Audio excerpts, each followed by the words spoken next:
Hello friends.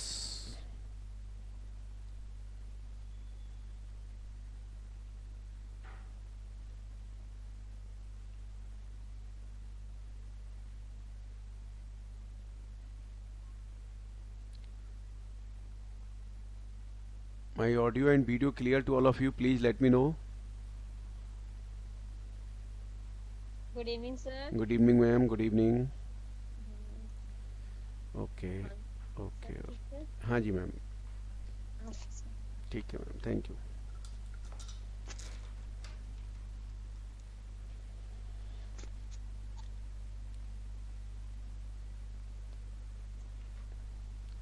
चलिए आज हम स्टार्ट करेंगे इनकम फ्रॉम सैलरीज।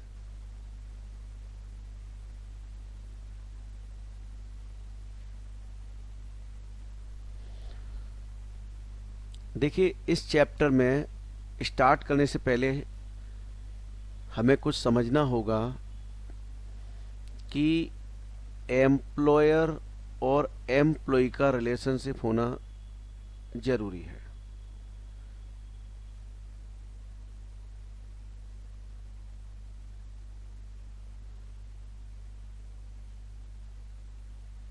जब तक एम्प्लॉयर और एम्प्लॉय की रिलेशनशिप नहीं होगी तब तक जो कुछ भी एम्प्लॉय को एम्प्लॉयर से मिलेगा वो सैलरी हेड में टैक्सेबल नहीं होगा। तो ये रिलेशनशिप होना जरूरी है। और ये रिलेशनशिप बनती कैसे है? जैसे मान लीजिए आज मुझे अपने यहाँ स्टाफ की ज़रूरत है, किसी एम्प्लॉय की ज़रूरत है। मैंने ऐड निकाला, मैंने अपने एम्प्लॉयज़ से बोला, अपने नोन लोगों से बोला कि भाई किसी बंदे को भेजो मुझे नीड है, या किसी फीमेल स्टाफ को या मेल स्टाफ को भेजो मुझे नीड है। तो मेरे पास वो आया, मैंने इंटरव्यू लिया, और इंटरव्यू लेने के बाद जैसे ही मैंने किसी व्यक्ति को लेटर ऑफ अपॉइंटमेंट दिया, वैसे ही वो मेरा एम्प्लॉय हो गया, मैं उसका एम्प्लॉयर हो गया। यानी कुल मिला के रिलेशनशिप बन गई मास्टर सर्वेंट। सो ये रिलेशनशिप होना जरूरी है। And employee has his no will, उसकी अपनी कोई इच्छा नहीं है। जो बॉस कह रहा है वो उसे करना होगा, और दैट्स ऑल। यस बॉस कहना पड़ेगा, काम करना पड़ेगा अगर वो उसके यहाँ जॉब करना चाहता है तो। देखिए जॉब करने के दो नियम हैं, याद रखिएगा। मैं आपको बता रहा हूँ, बड़ी प्रैक्टिकल सी बात है। Boss is always right, rule number one, boss is always right. Rule number two, if boss is wrong, see rule number one, boss is always right. Right. तो ध्यान रखिएगा हमेशा। हमें जो है ये कुछ नियम हैं जो ध्यान रखने होते हैं, और उसके बाद जॉब करनी होती है, और फिर उसके बाद हमें हमारे एम्प्लॉयर से सैलरी मिलती है। तो ये सैलरी जो है, मैंने तीन पार्ट में इसको समझाने के लिए बांट दिया। मेरे साथ साथ कॉपी करते रहिएगा please. Retirement benefits, allowances, perquisites. Perquisites ये होते क्या है? एम्प्लॉय को जो रिटायरमेंट पर लमसम अमाउंट मिलते हैं, जो आपका प्रोविडेंट फंड हो सकता है,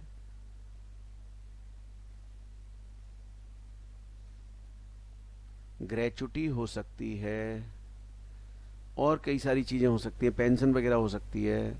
ये एम्प्लॉय के जो मंथली एक्सपेंडिचर होते हैं, फिक्स एक्सपेंडिचर, उनके लिए एम्प्लॉयर फिक्स पेमेंट देता है। और एम्प्लॉय का खर्चा कुछ भी हो, बट वो उस खर्चे के लिए एक फिक्स पेमेंट देता है, डेट इज अलाउंसेज, जो house rent allowance, children education allowance, और बहुत सारे अलाउंस हो सकते हैं। और भैया जो इनके अलावा एम्प्लॉय को मिलेगा वो परक्यूजिट होगा। It may be in cash और इन काइंड, इन कैश और इन काइंड। ठीक है, तो ये डिटेल में आते जाएंगे, मैं डिस्कस करता जाऊंगा। हम लोग, अब आपको बताता हूँ एग्जाम में क्वेश्चन कैसा आता है। एग्जाम में फुल फ्लैश क्वेश्चन आएगा। Basic salary, dearness allowance, commission, gratuity, HRA, pension, rent free accommodation, children education, बहुत सारे ऐसे आइटम्स। और इनको हम टोटल कर दें तो कहलाती है ग्रॉस सैलरी, इसमें से लेस करते हैं स्टैंडर्ड डिडक्शन, एंटरटेनमेंट अलाउंस और प्रोफेशनल टैक्स या एम्प्लॉयमेंट टैक्स। उसके बाद जो वैल्यू आती है that is called income from house property, that is known as income from house property. So आपके एग्जाम में ये इतना बड़ा क्वेश्चन आता है जो हमें सॉल्व करना होता है, बट अगर हमने सैलरी का चैप्टर पढ़ा नहीं है पूरा तो ये बहुत सारे ऐसे कंपोनेंट्स हैं जो हमें अभी नहीं आते। तो अभी हमें क्या करना होगा, ये कंपोनेंट्स निकालना सीखना होगा और उसके बाद हम बड़ा क्वेश्चन करने के लायक बनेंगे। तो मैं स्टार्ट कर रहा हूँ। सबसे पहले रिटायरमेंट बेनिफिट्स में हेडिंग डाल लें आप ग्रेचुटी, और इस तरीके से पेज रखें, बजाय ऐसे रखने के कॉपी इस तरीके रखें ताकि पूरे नोट्स दोनों पेजों में आपके बन जाएं ठीक से।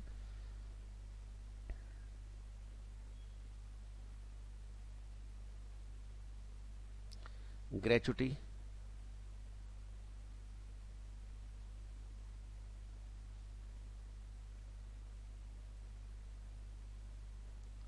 तीन पार्ट में हम इसे बांट देंगे।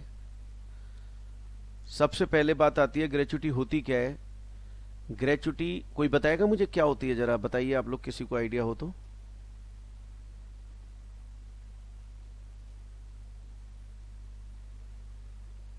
Sir please screen show, okay okay okay okay okay okay okay okay, screen नहीं दिख रही थी, ठीक है। ये फिर आप एक काम कीजिए, ये ना पिक ले लीजिए फटाफट से, जिन स्टूडेंट को नहीं हो पाया था वो पिक ले लें इसे।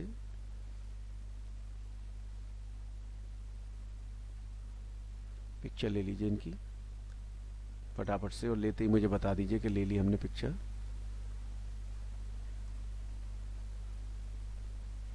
अब ये पार्ट ले लीजिए आप।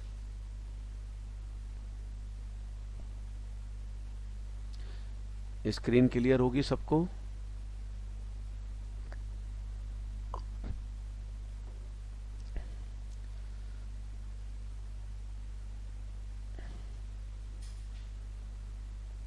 सर कुछ दिख नहीं रहा, ओके अब तो दिख रहा है सर, ऊपर कर दीजिए, डन डन डन, ठीक है ओके।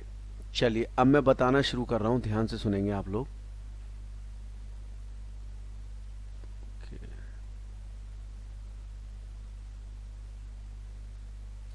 चलिए मेरी बात ध्यान से सुने। ग्रेचुटी एक प्रकार का अवार्ड या रिवार्ड है जो एम्प्लॉयर अपने एम्प्लॉय को इसलिए देता है उसके रिटायरमेंट पर कि उसने एक लंबे समय तक, एक लॉन्ग टाइम अपनी सर्विसेज अपने एम्प्लॉयर को प्रोवाइड की, जिसके बदले में एम्प्लॉयर उसका एक तरीके से एहसान मानता है, और एहसान मानते हुए जिसकी जैसी पोस्ट वैसा उसको ग्रेचुटी का अमाउंट दे दिया। तो इस प्रकार के रिवार्ड या अवार्ड को हम बोलते हैं ग्रेचुटी। अब जब ये ग्रेचुटी मिली तो एम्प्लॉय को मिली। अब जैसे ही ग्रेचुटी मिली इनकम टैक्स वाले आ गए, बोले लाओ भाई साहब। अब एम्प्लॉय बोला भाई एक बात बता, ये कोई मेरी इनकम है क्या। इनकम टैक्स वाले बोले भाई साहब इनकम नहीं, बट एक बात बताओ पैसे तो आ रहे हैं ना, रिवार्ड अवार्ड है कोई बात नहीं, पैसे तो आ रहे हैं। बोले हाँ जी, तो हम टैक्स तो लेंगे ना। तो आर्ग्यूमेंट हुआ असेसी और इनकम टैक्स डिपार्टमेंट में। फाइनली फिर इनकम टैक्स डिपार्टमेंट ने क्या किया, कुछ एग्जेम्प्ट किया और कुछ पे टैक्स लगाया। अब मैं इसको तीन कैटेगरी में बांट के आपको समझा रहा हूं, प्लीज ध्यान से सुनेंगे। सबसे पहली कैटेगरी है गवर्नमेंट एम्प्लॉय और लोकल अथॉरिटी एम्प्लॉयज। मेरे साथ साथ लिखते रहिए, मैं एक्सप्लेन कर दूंगा फिर।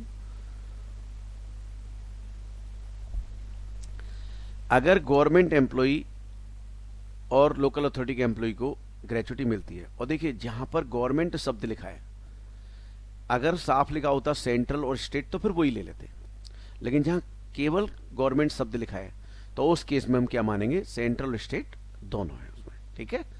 तो यहां पर दोनों हैं, और जो भी इनके एम्प्लॉय को मिलेगा, एम्प्लॉय को उस पर एक भी रुपया टैक्स देने की आवश्यकता नहीं है। This is fully exempt. Reason बड़ा साफ है यार। देखिए गवर्नमेंट की एक भी जॉब निकलती है, आपने देखा होगा इतनी सारी एप्लीकेशंस आ जाती हैं। क्यों आती हैं, क्योंकि दो बातें हैं। नंबर वन, कि भैया जो भी रिटायरमेंट पे मिलेगा उस पर इनकम टैक्स नहीं लग रहा। नंबर 2, एक बार जॉब लगने की बात है, फिर देखिए कितने गवर्नमेंट एम्प्लॉय काम करते हैं, तो आपको भी पता है।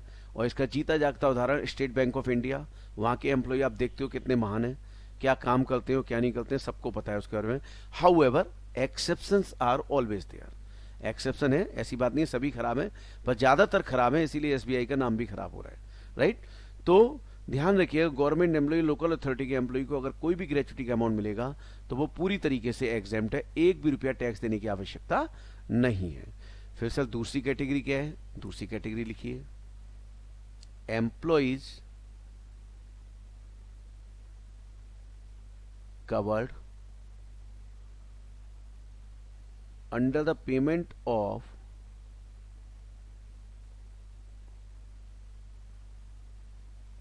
Gratuity act 1972। अब ये क्या है, ध्यान से सुनिएगा। हमारे देश में बहुत सारे लॉ हैं, उनमें से एक लॉ है ग्रेचुटी एक्ट, जो कहता है कि भैया अगर कोई ऑर्गेनाइजेशन में किसी में पिछले 12 महीने में 10 या 10 से ज्यादा एम्प्लॉय अपॉइंट हो गए हैं, तो ऐसे ऑर्गेनाइजेशन पे ग्रेचुटी एक्ट कंपलसरी लगेगा। और फिर यहां से कोई भी एम्प्लॉय रिटायर होगा या रिजाइन करेगा या डेथ होगी या डिसेबिलिटी होगी, तो एम्प्लॉयर को ऐसे एम्प्लॉय को ग्रेचुटी देनी होगी, ठीक है। अब बात आ रही है रिटायरमेंट पे देनी है, समझ आ रहा है, रिजाइन पर भी देना है, रेजिग्नेशन पे भी देना है।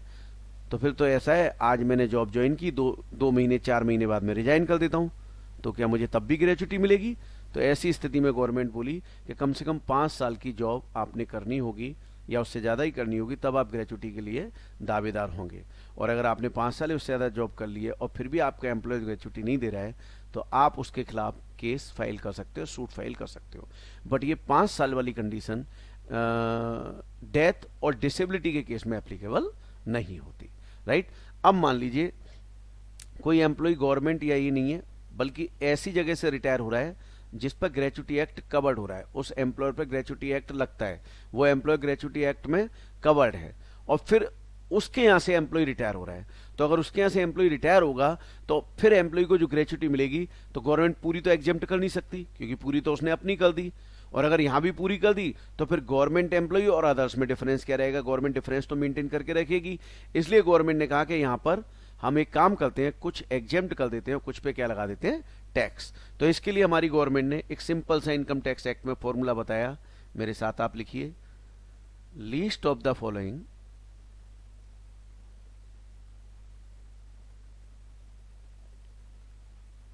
shall be exempt. Number 1, actual amount जो ग्रेचुटी का है received. Number 2, 15/26 into last month drawn salary, last month's salary into number of years of service and rupees 20 lakhs. So this is maximum ceiling. This is maximum ceiling. 20 lakh से ऊपर की exemption नहीं मिलेगी। अब salary में एक बात हमें और याद रखनी है, जहां जहां सैलरी का मीनिंग आएगा, जगह जगह सैलरी का मीनिंग चेंज होगा, जगह जगह सैलरी का मीनिंग चेंज होगा। तो देखिए यहां सैलरी का मतलब क्या है? बेसिक सैलरी और डीएनएस अलाउंस किसी भी प्रकार का हो, whether forming part of salary और नॉट, कैसा भी हो डीए हमें यहां लेना होगा, और ये दोनों मिला के हमारा सैलरी बनेगा, और वो हमें कंसीडर करना है। मैं बताता हूं अभी कैसे होगा। अब देखिए बात आती है, मुझे मान लीजिए 8 लाख रुपीज ग्रेचुटी मिली, तो मैंने 8 लाख रुपीज यहां लिख दिया, simple. 20 lakh by formula, default by default है फॉर्मूले में, तो टेंशन नहीं। अब बात आती है ये वाला, बस ये ध्यान से सुनना आप। 15 डेज की सैलरी लेनी थी, तो अब बात आती है कि जो 26 है ये ये बेसिकली 4 संडे माइनस करने के बाद है। यानी जहां पर ग्रेचुटी एक्ट लगता है, बड़ा ऑब्वियस सी बात है, वो संडे को क्लोज रहता होगा, फॉर्मल होगा, और 4 ये संडे माइनस किए गए हैं। तो जहां आप जॉब करते हैं और संडे की छुट्टी होती है, तो बेसिकली आपको सैलरी वो 26 डेज की मिलती है, और 15 दिन की लेनी थी, इसलिए 15/26। अब आप में से कुछ बच्चे ये सोच रहे होंगे, सर कई बार तो संडे 5 भी हो जाते हैं। तो मैं आपसे पूछता हूँ, जनरली कितने होते हैं? तो आप कहोगे जनरली 4। तो लो, जनरल को देख के बनता है, एक्सेप्शन को देख के नहीं बन रहा। तो जनरली है, इसलिए यहाँ पे 4 माइनस कर दिए गए। अब लास्ट मंथ ड्रॉन सैलरी देखिए। लास्ट मंथ का मतलब क्या होगा? लास्ट मंथ का मतलब है कि मैं अगर महीने के लास्ट डे रिटायर हो रहा हूं तो उसी महीने के लिए लेंगे। जैसे मान लीजिए फॉर एग्जांपल, मैं 30 जून को रिटायर हो रहा हूं, 30 जून को, तो 30 जून की सैलरी ले लेंगे, मतलब उस महीने की ले लेंगे। और मान लीजिए मैं 29 जून या उससे पहले कभी रिटायर हो रहा हूं, तो फिर उससे पहले महीने की, क्योंकि पूरे महीने की सैलरी का मतलब क्या है? पूरे महीने की सैलरी होनी चाहिए। तो अगर महीने के लास्ट डे रिटायर हो रहा हूं तो उसी महीने की ले लूंगा, नहीं तो उससे पहले महीने की। और सैलरी का मतलब बेसिक सैलरी और डीएनएस अलाउंस दोनों मिला के होंगे आपके, ठीक है। मान लो सैलरी 25,000 है, 5,000 डीए है, तो 30,000, 30,000 आपका यहाँ पर पुट हो जाएगा। और number of years of service में आपने ये ध्यान रखना है, मैं लिख रहा हूं यहाँ पर, पार्ट ऑफ द ईयर, मेरे साथ लिखिएगा, part of the year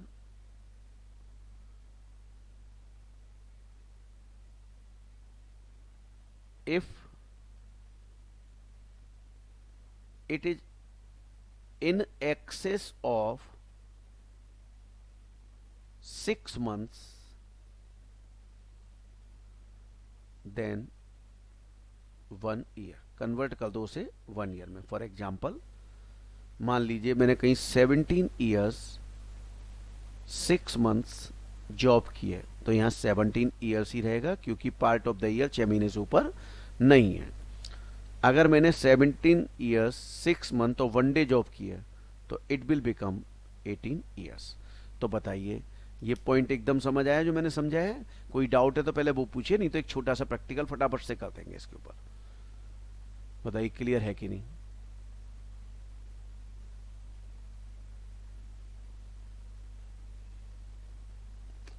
okay, बाकी लोग भी बताएं प्लीज। ओके दोस्त, अगर एक बार ध्यान से नहीं सुनोगे तो और एक बार अगर मैं रिवाइज करूंगा तो फिर सैलरी हो पाएगा, कुछ नहीं हो पाएगा। इसलिए 100% ध्यान से सुने, एक बार में सुने। This is fast track batch, ऐसे कोर्स कंप्लीट नहीं होगा, फिर आप मुझे दोष देंगे। To be very clear, you have to pay your attention 100% on the screen and your earphone, right? So it is very clear। आप ध्यान से सुने, एक बार में सुने। अगर कोई प्रॉब्लम होगी तो मैं बताऊंगा, लेकिन अगर बार बार आप रिपीट करवाएंगे चीजें तो फिर सोच लीजिए सैलरी इतना बड़ा है, बाकी चैप्टरों को फिर मैं कहां से करवाऊंगा आपको। अब आप कहो कि इसे पूरा रिपीट करूं, कैसे पॉसिबल है बताइए? वंस अगेन प्लीज सर, आपने तो लिख दिया, मैं तो कर दूंगा, मुझे कोई दिक्कत नहीं है, पर बार बार ऐसे करवाओगे तो नहीं बनेगी बात। देखिए, इसमें कुछ नहीं है, जितना अमाउंट मिला वो फर्स्ट पॉइंट में आ गया। मैक्सिमम लिमिट 20 लैक्स है। आपने 15/26, this is by default in formula, last month salary में बेसिक सैलरी और डीए टोटल कर देना है एक महीने का पूरा। और फिर ईयर, नंबर ऑफ ईयर्स जो है, अगर वो पार्ट ऑफ द ईयर, जैसे यहाँ पे 6 मंथ्स है, एग्जैक्ट 6 मंथ्स या लेस है तो हम इग्नोर कर देंगे, 17 ईयर्स ही लिया हमने। और अगर ये part of the year exceed कर रहा है तो ये कन्वर्ट हो जाएगा फुल ईयर में। That's all. तो एक छोटा सा सवाल दे रहा हूं, फटाफट आप करो, फिर मैं आगे बढ़ूंगा। और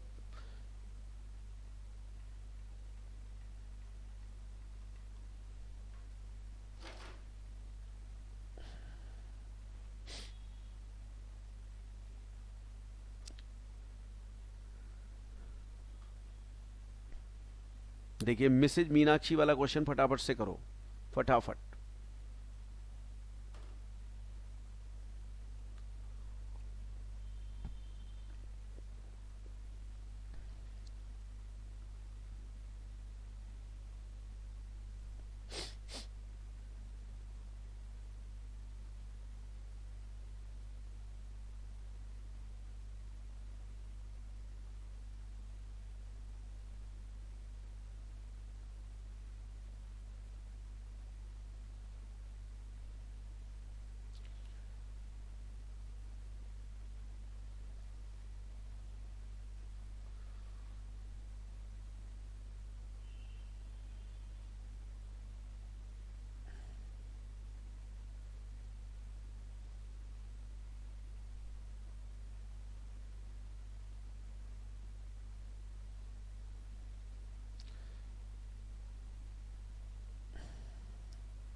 फटाफट से हो जाएगा, कैलकुलेशन रफ कर लो, फर्स्ट सेकंड थर्ड पॉइंट लिख के बस पुट कर दीजिए इन्फॉर्मेशन फटाफट से।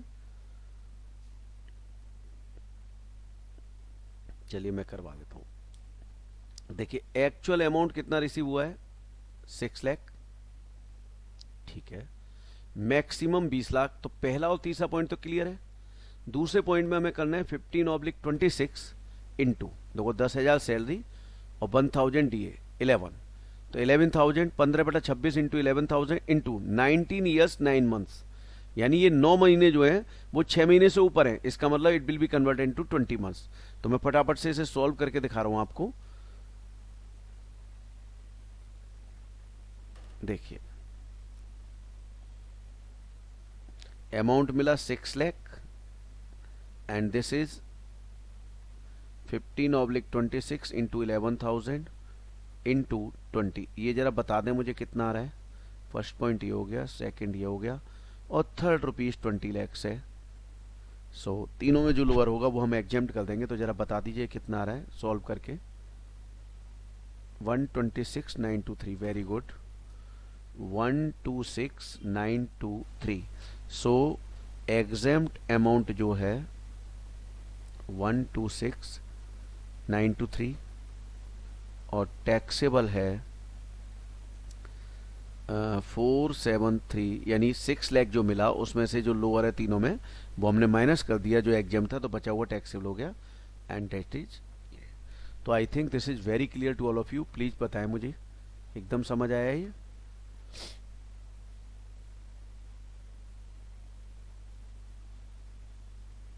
फटाफट से बताइए please.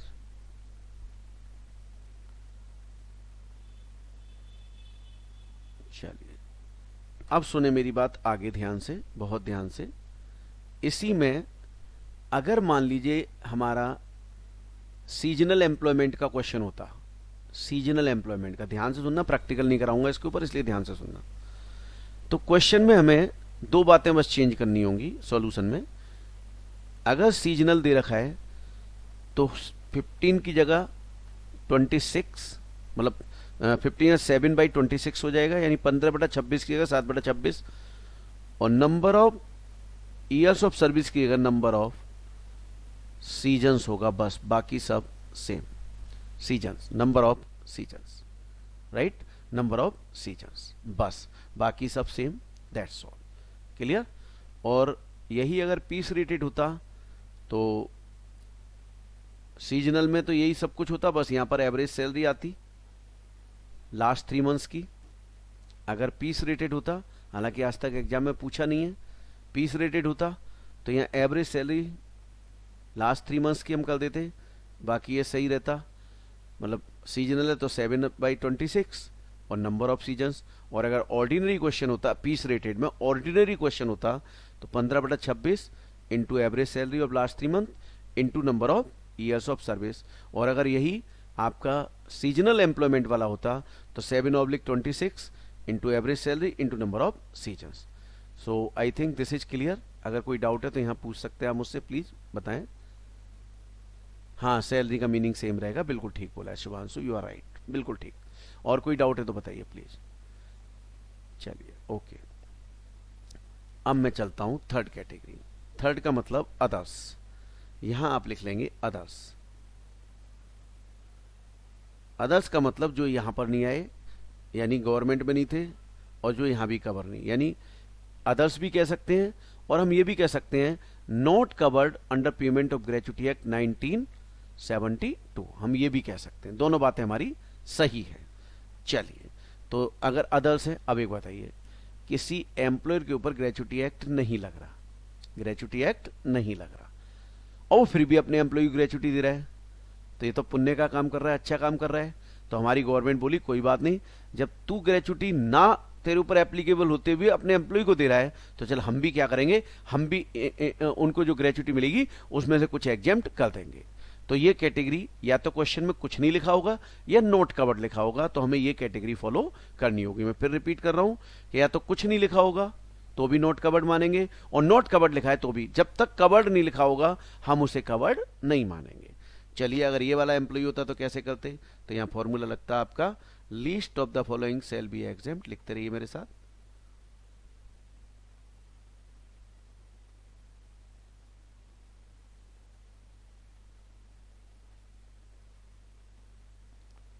Cell be exempt, number 1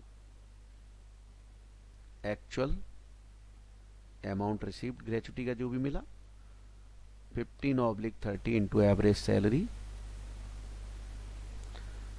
into number of years of service and ₹20 lakhs। यहां सैलरी का मीनिंग थोड़ा चेंज है।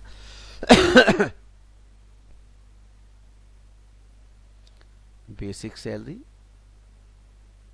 DA plus fix% commission on turnover. Salary का मीनिंग ये है part of the year ignore करना है,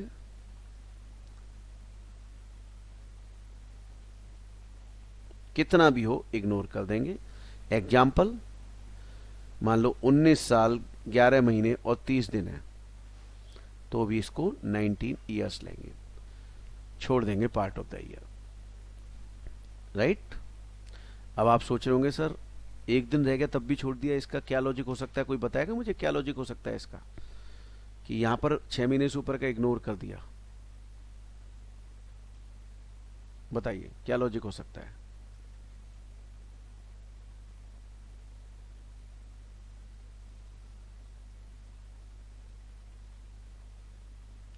किसी को कोई आइडिया आ रहा हो?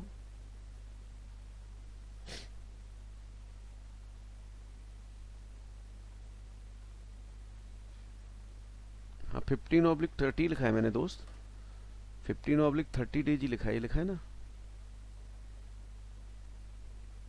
Okay, no idea sir, government servant के लिए थोड़ी है एडिशनल बेनिफिट है ये, बिकॉज यहाँ संडे इंक्लूडेड है। ओके चलिए ध्यान से बताता हूँ। देखिए संडे, देखो 15/30 अगर ये किया गया है तो इट इज वेरी क्लियर कि संडे को भी ओपन हो रहा है, इसका मतलब इनफॉर्मल है। तो हम ये मान के चलते हैं कई बार कि रिकॉर्ड साइड मेंटेन नहीं होते। आज मैं आपसे पूछूं कि भाई आपकी क्या एज है, तो आप क्या बोलोगे, 18 ईयर्स, 19 ईयर्स, या आप ऐसे बोलोगे sir 18 years 7 months 23 days 12 hours, ऐसे बताओगे क्या? नहीं, ऐसे नहीं कोई बताता, ठीक है, ऐसे नहीं बताते। एक किसी भी बात को पूरे पूरे ईयर्स में बताते। आज मुझसे कोई पूछे सर आपको कितना साल हो गया पढ़ाते हुए, मैं कहूँगा 21 साल हो गया, वे थोड़ा 21 साल 4 महीने 6 दिन ऐसे थोड़ा बताया जाता है। तो इसी प्रकार से जब इनफॉर्मल चीजें होती हैं तो वहां पर ईयर्स में लोग याद रखते हैं, इसलिए उन्होंने part of the year ignore कर दिया, वो कंसीडर किया केवल जो कंप्लीटेड ईयर है। अब बात आती है यहाँ DA इफ लिखा हुआ है। इफ शब्द बेसिकली एक्ट में नहीं है, ये मैंने अपनी सुविधा के लिए इफ शब्द यूज कर लिया है। अब ये इफ का मतलब क्या है मैं वो बता रहा हूं। चलिए आपको बुक में ले चलता हूं अपनी में, और वहां बताऊंगा इफ का मतलब क्या है। देखिए ये मैंने इफ का मतलब यहां पर दिया हुआ है, ये DA इफ इंक्लूड्स, अगर forming part of salary for retirement benefits under terms and conditions of the employment और DNS पे, इन चारों में से कुछ भी लिखा हुआ है तो वो पार्ट आपका क्या माना जाएगा, DA if. I repeat, forming part of salary, retirement benefits under terms and conditions of the employment और DNS पे, चारों में से कुछ भी लिखा हुआ है तो उतना पार्ट आपका माना जाएगा DA इफ। अब मैं एक एग्जाम्पल के तौर पर आपको यहां पर समझा देता हूं। जैसे मान लीजिए क्वेश्चन में लिखा हुआ है DA, ये देखिए DA 1000 पर मंथ और ब्रैकेट में लिखा हुआ है 70% फॉर रिटायरमेंट बेनिफिट्स, तो 70% कितना हुआ, 700 रुपया, तो ये कहलाएगा DA इफ, राइट। तो बेसिक सैलरी ले लूंगा प्लस उसमें 700 ये ऐड कर दूंगा जितना DA इफ है। और कमीशन, ध्यान से सुनना मेरी बात प्लीज, कमीशन अगर सीधा रुपीज में दिया हुआ है तो नहीं लेंगे आप, लेकिन अगर परसेंटेज में है तो उसे कैलकुलेट करके जितने रुपए आएंगे वो आप ऐड कर लेंगे।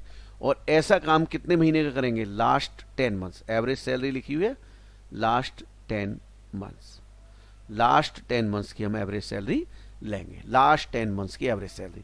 जिस महीने रिटायर हुए उसी महीने से पिछले 10 महीनों में चले जाइए, और अगर लास्ट डे नहीं रिटायर हुए, लास्ट डे के अलावा रिटायर हुए, तो उससे पहले 10 महीनों में, और उन 10 महीनों का बेसिक सैलरी, डीएफ और कमीशन, ये तीनों जोड़ दीजिए और डिवाइड बाई 10 कर दीजिए, तो आपकी एवरेज सैलरी आ जाएगी, और वो एवरेज सैलरी आपने यहां पर पुट कर देनी है। कई बार क्वेश्चन में एवरेज सैलरी गिवन होती है, कई बार हमें एवरेज सैलरी निकालनी पड़ती है, राइट। तो ध्यान रखिएगा इस बात को। एक्चुअली ये कुछ नहीं है, जस्ट जब कोई जॉब करने के लिए आता है तो उसको मोटिवेट करने के लिए उसे बोल देते हैं कि भैया ऐसा है, तुझे हम इतना कमीशन देंगे, इतना ये देंगे, इतना वो देंगे, तो वो जस्ट बाइफरकेट कर दिया उन्होंने, सैलरी को 3 हिस्सों में बांट दिया। That's why they are taking here, और कुछ नहीं है, बस कि वो हिस्सों को बांट देते हैं तो उसको बाद में क्लब करके बना देते हैं वो, और कोई रीजन नहीं है। हाँ जी, और कोई डाउट है तो प्लीज आने दीजिए। वही एक्चुअली अमाउंट फिक्स्ड, परसेंटेज का मतलब एफर्ट्स हो रहे हैं ना, कि आपने सेल जितनी ज्यादा करोगे तो परसेंटेज आपको उतनी ज्यादा मिलेगी, तो एक एफर्ट्स आ रहे हैं। तो गवर्नमेंट भी कह रही है जब आप एफर्ट्स ज्यादा कर रहे हैं तो आपको एडवांटेज भी ज्यादा मिलना चाहिए। अब एफर्ट्स करोगे तो ये अमाउंट बढ़ेगा, अमाउंट बढ़ेगा तो आपकी सैलरी बढ़ेगी, सैलरी बढ़ेगी तो आपका अमाउंट बढ़ जाएगा, तो एग्जाम्पशन भी गवर्नमेंट बढ़ा रही है, सीधी सी बात है। और कोई डाउट? सेकेंड पॉइंट में लास्ट में मैंने लिखा है number of years of service, और यहां पर एक बात और क्लियर कर देता हूं, मैंने ये भी लिखा है कि पार्ट ऑफ द ईयर एक भी दिन से कम है तो भी हम इग्नोर कर देंगे, पूरा पूरा लेंगे, और उसका लॉजिक मैंने आपको अभी दिया था, राइट। फटाफट से एक सवाल दे रहा हूं, 1 मिनट में उसे सॉल्व करो, फिर हम आगे बढ़ते हैं। फटाफट से एक सवाल दे रहा हूं,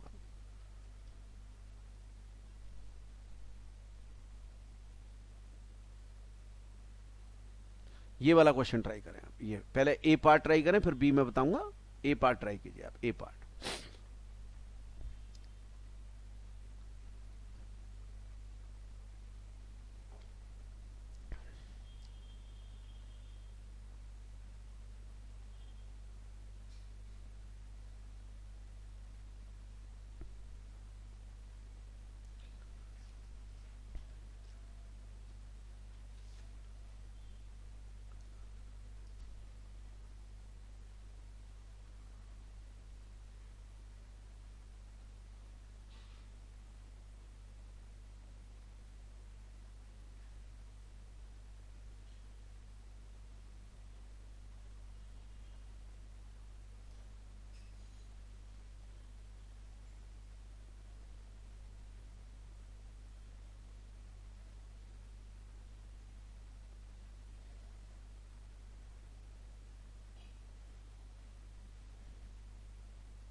हाँ बिल्कुल सही है आपका, एकदम सही है। बाकी लोग भी फटाफट लिखें।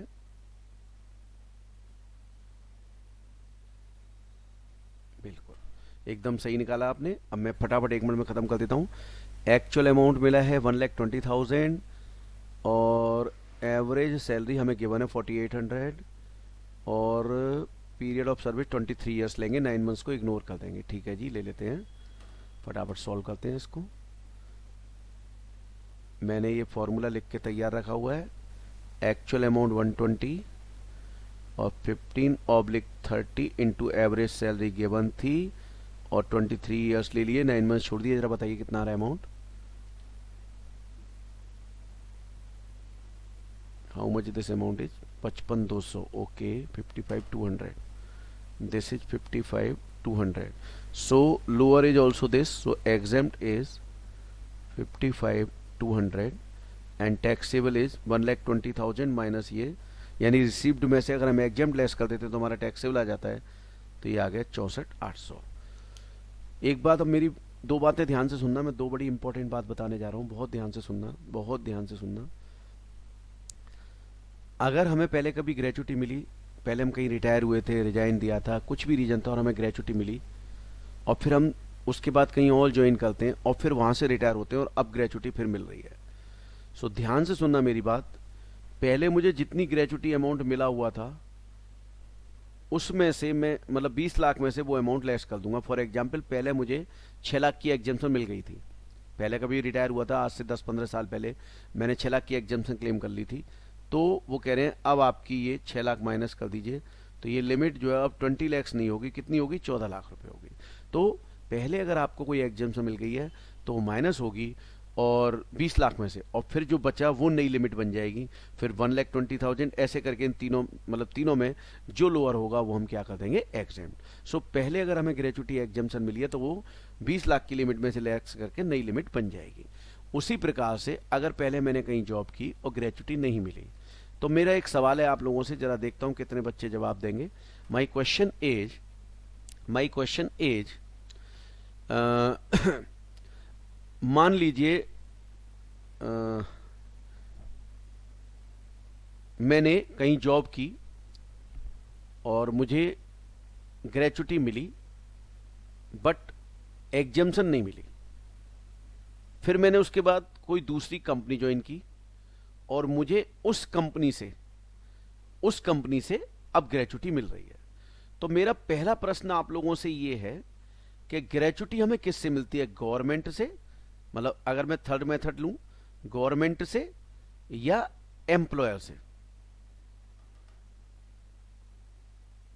एम्प्लॉयर से।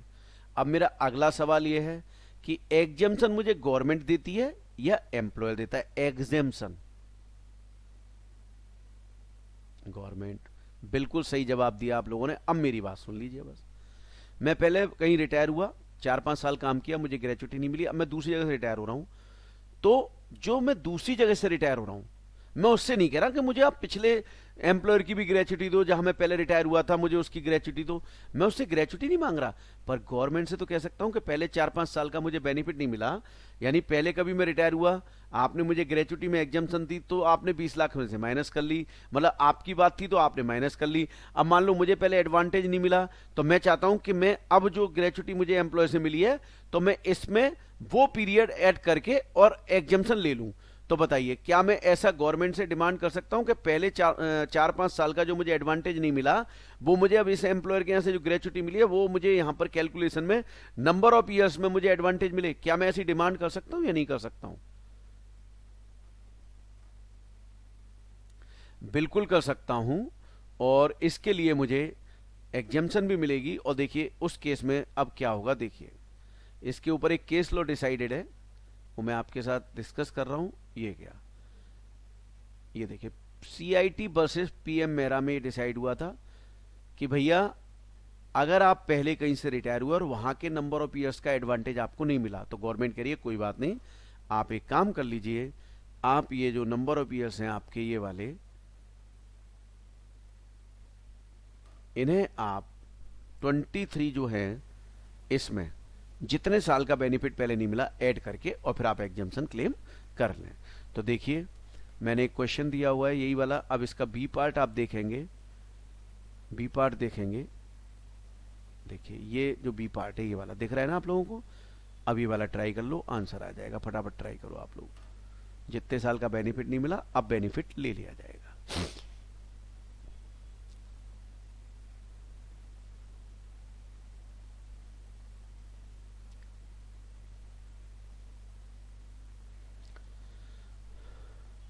बस 23 की जगह 27 ईयर्स करके कैलकुलेशन कर देनी है, बाकी पहले तीसरे पॉइंट सेम है।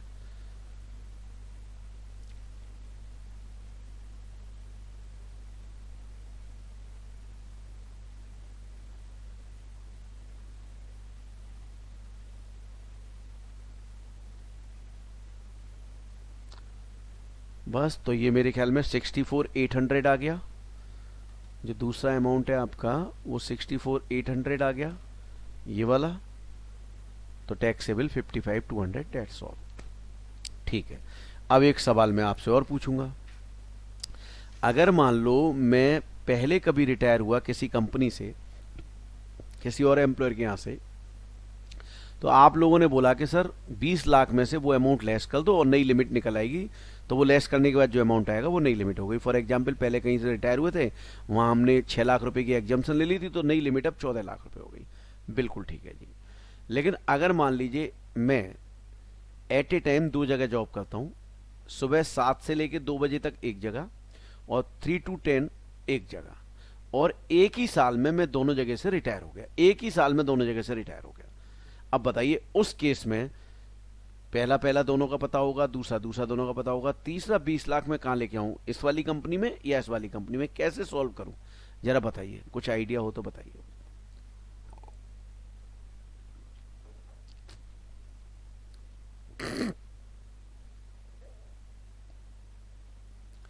ओके टुगेदर, ठीक है, वेरी गुड, दोनों का मिला के, ठीक है।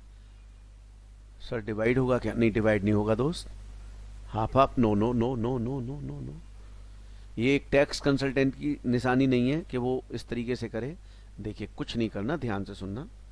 मान लीजिए मैं एक्स और वाई कंपनी से दोनों से एक साथ रिटायर हो रहा हूं, कितना प्राप्त हुआ दोनों का, पहला पहला हो गया, और दूसरा का 15/26 या 30 जो भी केस था वो भी दूसरे का दोनों हो गया। बस ये निकालने के बाद अब मैं क्या करूंगा, लीस्ट ऑफ द फॉलोइंग लगाऊंगा और नंबर 1 ये दोनों जोड़ दूंगा, दोनों के जोड़ के आ गए, नंबर 2 इन दोनों का जोड़ दूंगा, ये जोड़ के आ गया, और नंबर 3 मेरा 20 लाख है ही।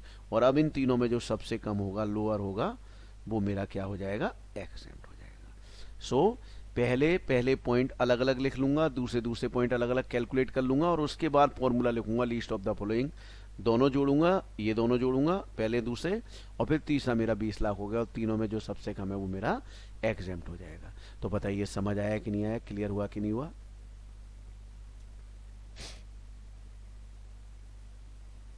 देखिए अब आगे सुनिए मेरी बात।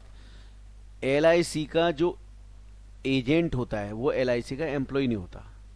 अगर LIC के एजेंट को अगर कोई ग्रेचुटी LIC देगी तो उसके लिए कोई प्रोविजन नहीं है, वो LIC के एजेंट के हैंड में IUS में टैक्सेबल होगा, दैट्स ऑल। ठीक है, होगा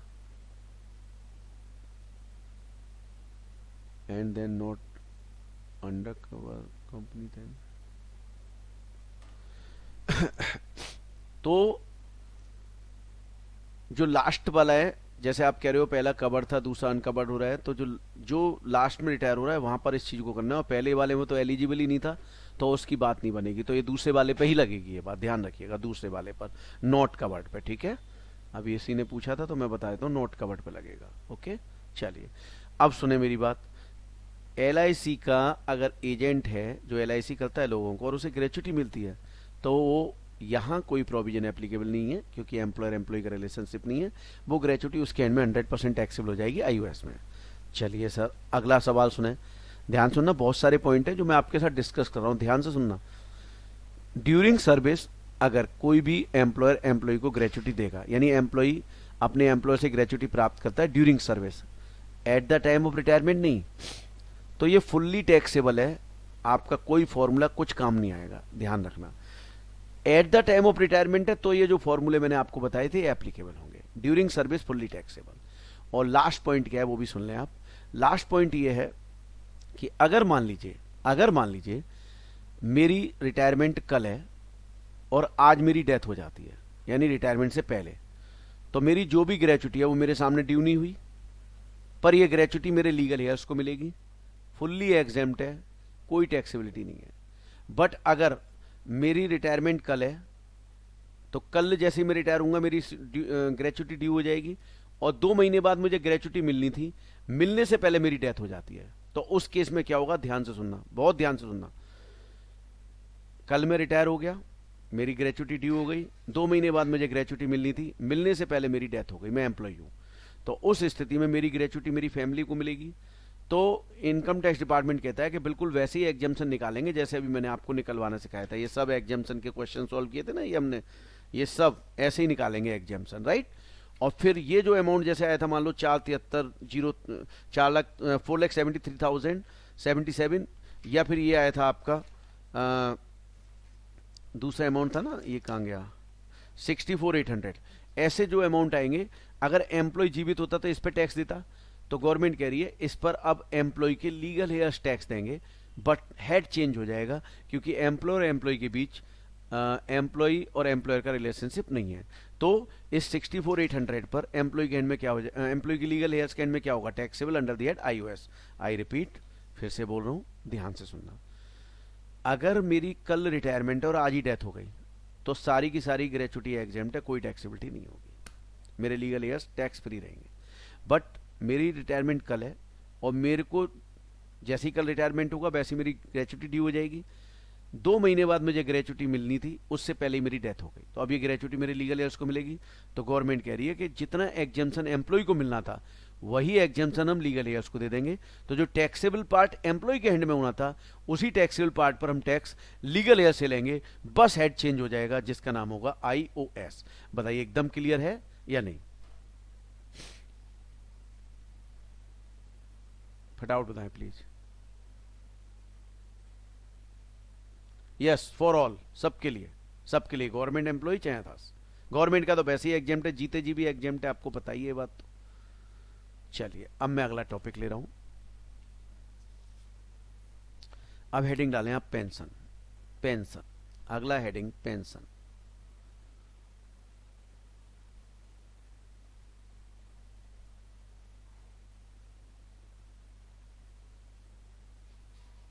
पेंशन, अब ये पेंशन क्या है? सिंपल शब्दों में, एम्प्लॉय जब रिटायर हो जाता है एक एज के बाद, हमारे यहाँ 60 ईयर्स के बाद रिटायर कर देते हैं। रिटायर इसलिए करते हैं क्योंकि हाथ पैरों में वाइब्रेशन आ जाता है, एफिशिएंसी कम हो जाती है, काम नहीं होता है। आपने बुजुर्गों को देखा होगा, वो रोड पे चलते हैं तो बड़े धीमे धीमे चल रहे होते हैं। क्यों? क्योंकि उनके शरीर में एफिशिएंसी नहीं रहती है, राइट। तो ऐसी केस में एम्प्लॉयर क्या करता है, जब एम्प्लॉय रिटायर हो जाता है तो उसे पर मंथ, अब मान लो सैलरी ₹1,00,000 देता था तो पर मंथ पेंशन ₹20,000 महीने दे देगा, ताकि उसके बुढ़ापे के खर्चे चल सकें। और ये एक मानवता के नाते, ह्यूमैनिटी के नाते दिया जाता है, बीइंग ह्यूमन, कि भैया सामने वाले के लिए कुछ हमें करना चाहिए, उसने हमारे को अपनी लाइफ के इतने गोल्डन ईयर्स दिए, तो हमारा फर्ज बनता है कि हम भी उसके लिए कुछ करें। तो अब ये जो पेंशन है, मान लीजिए मेरी पेंशन फिक्स हुई ₹20,000 महीना। अब मेरी पेंशन अगर ₹20,000 महीने फिक्स हुई तो इसके साथ क्या क्या हो सकता है, प्लीज ध्यान से सुनना। सीधा मैं यहाँ एग्जाम्पल में समझा के चला जाऊंगा, तो ध्यान से सुनना एक एक बात, क्योंकि हर चीज का प्रैक्टिकल पॉसिबल नहीं है। तो ध्यान से सुनना, एग्जाम्पल लूंगा प्रैक्टिकल के तौर पे, प्लीज ध्यान से सुने। 2 तरीके की पेंशन होती है जी, एक अनकम्यूटेड, मेरे साथ साथ लिखिए प्लीज, और एक कम्यूटेड पेंशन। कम्यूटेड पेंशन, चलिए साहब, अब मैं पहले एक एग्जांपल ले रहा हूं, उससे समझा रहा हूं। मान लीजिए एम्प्लॉय रिटायर हुआ,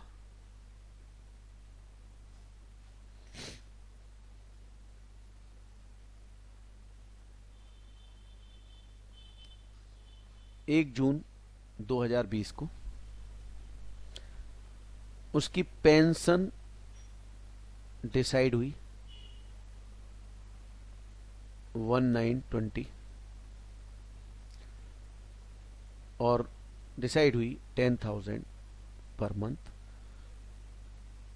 विद इफेक्ट फ्रॉम, WEF का मतलब with effect from 1/6/20। 60% of pension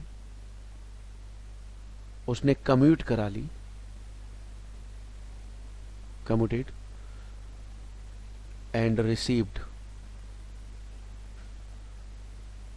1,20,000। Compute taxable pension. Commute का मतलब क्या होता है समझ लीजिए। जो हमारी पेंशन 10,000 महीने मिलनी है, ये वाली, मैं अपने बॉस से रिक्वेस्ट कर सकता हूं कि सर कुछ सालों के लिए आप मुझे लमसम पेमेंट आज दे दीजिए।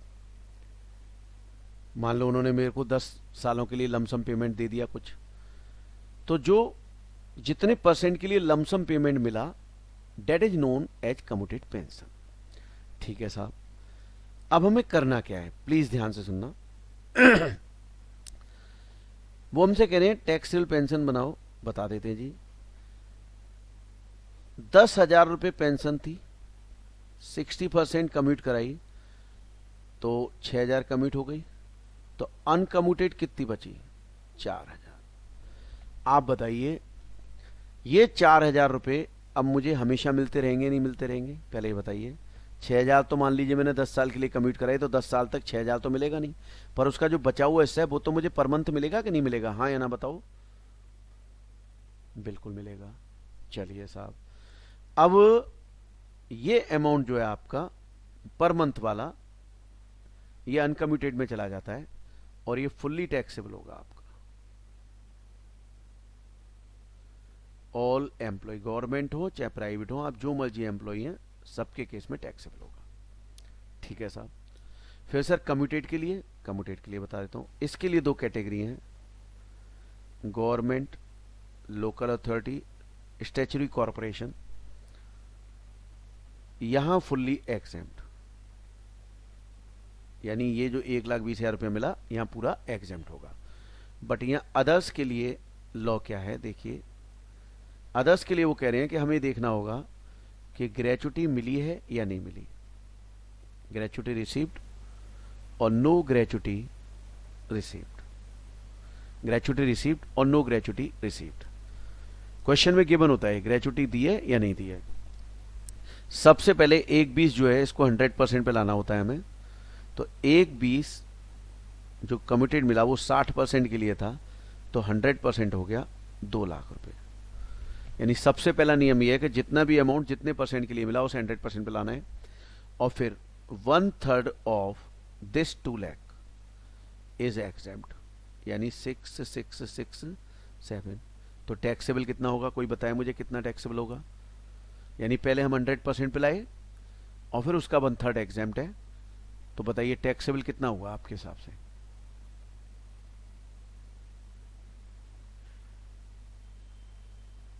नहीं ये नहीं लेना, इश्ता मैं पूरा बता रहा हूं, आप ध्यान से सुनो पहले।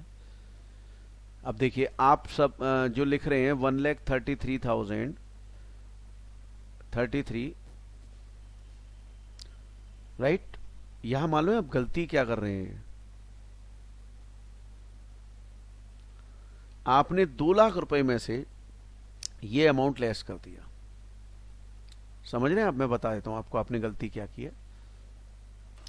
2 लाख है, इसमें से एग्जेम्प्ट लेस कर दिया और टैक्सेबल निकाल दिया। जबकि सच्चाई ये है कि आपको मिला तो ये नहीं है, मिला ये नहीं है आपको, मिला आपको ये अमाउंट है, ये अमाउंट मिला है। और इनकम टैक्स में क्या करते हैं हम, जो रिसीव मतलब हुआ है उसमें से एग्जेम्प्टेड लेस करना है। तो 1/20 में से अगर ये लेस करूं तो जरा बताइए अब कितना आ रहा है, अब बताएं जरा मुझे कितना आ रहा है प्लीज बताइए। हाँ अब ठीक है आपका 5,333। और ऐसे ही अगर ग्रेचुटी नहीं मिली तो गवर्नमेंट ने इसको बढ़ा दिया, यहां 1/3 किया तो यहां बना आप एग्जेम्प्ट कर दिया, तो एग्जेम्प्ट कितना हो गया 1 लाख। अब बताओ यहां टैक्सेबल कितना होगा फटाफट से।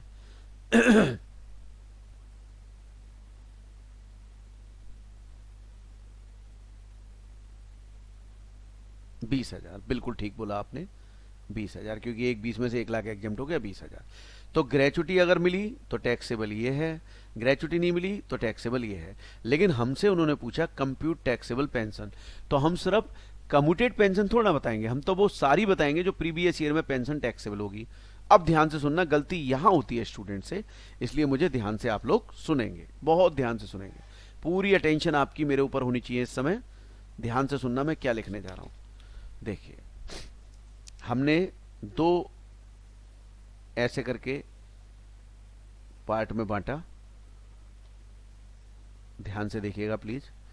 एक ग्रेचुटी रिसीव्ड, दूसरा नो ग्रेचुटी रिसीव्ड।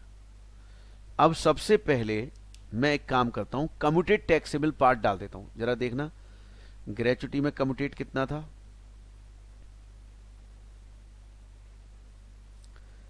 5,333 और नो ग्रेचुटी में 20,000। आप बताओ पहले इतना समझ आया जो मैंने यहां लिखा है 53,000, 33 एंड 20,000।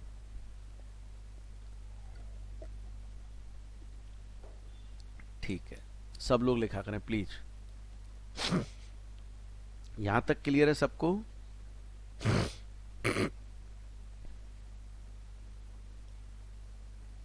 चलिए अब मेरी बात आगे सुनना। अब दूसरा पार्ट आएगा अनकम्यूटेड पेंशन।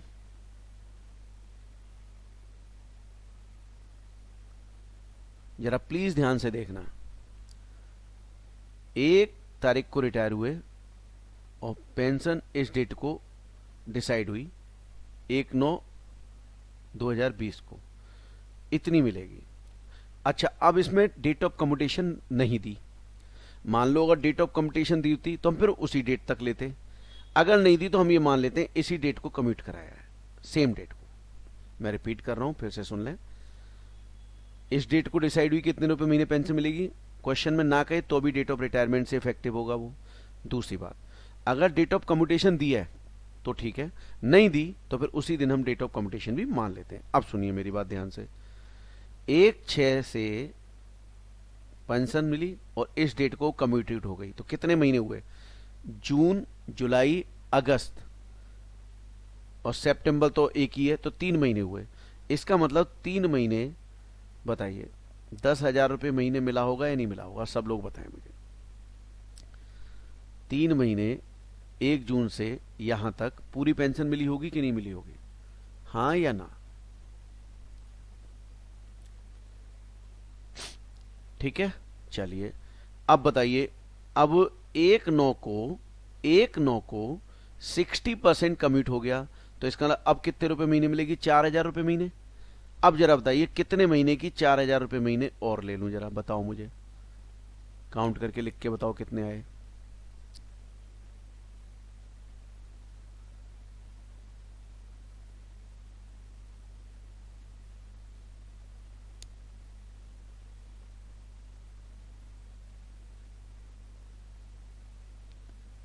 देखिए 1/9 से गिनना है तो सितंबर का महीना, अक्टूबर, नवंबर, दिसंबर, 4 महीने हो गए, और फिर जनवरी, फरवरी, मार्च, 3, 7 महीने बन रहे हैं, तो 7 महीने की ये हो गई।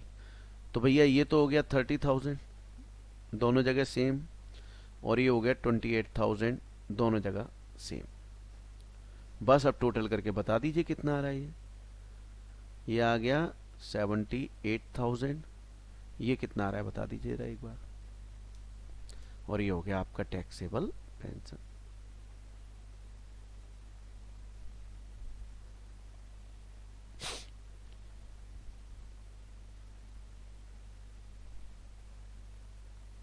एक 1,11,333।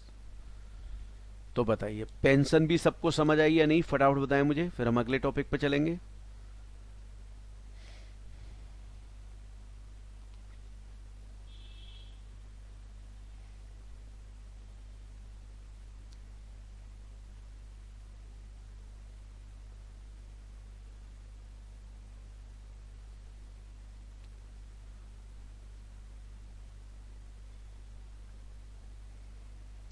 चलिए अगले टॉपिक पे चलते हैं हम।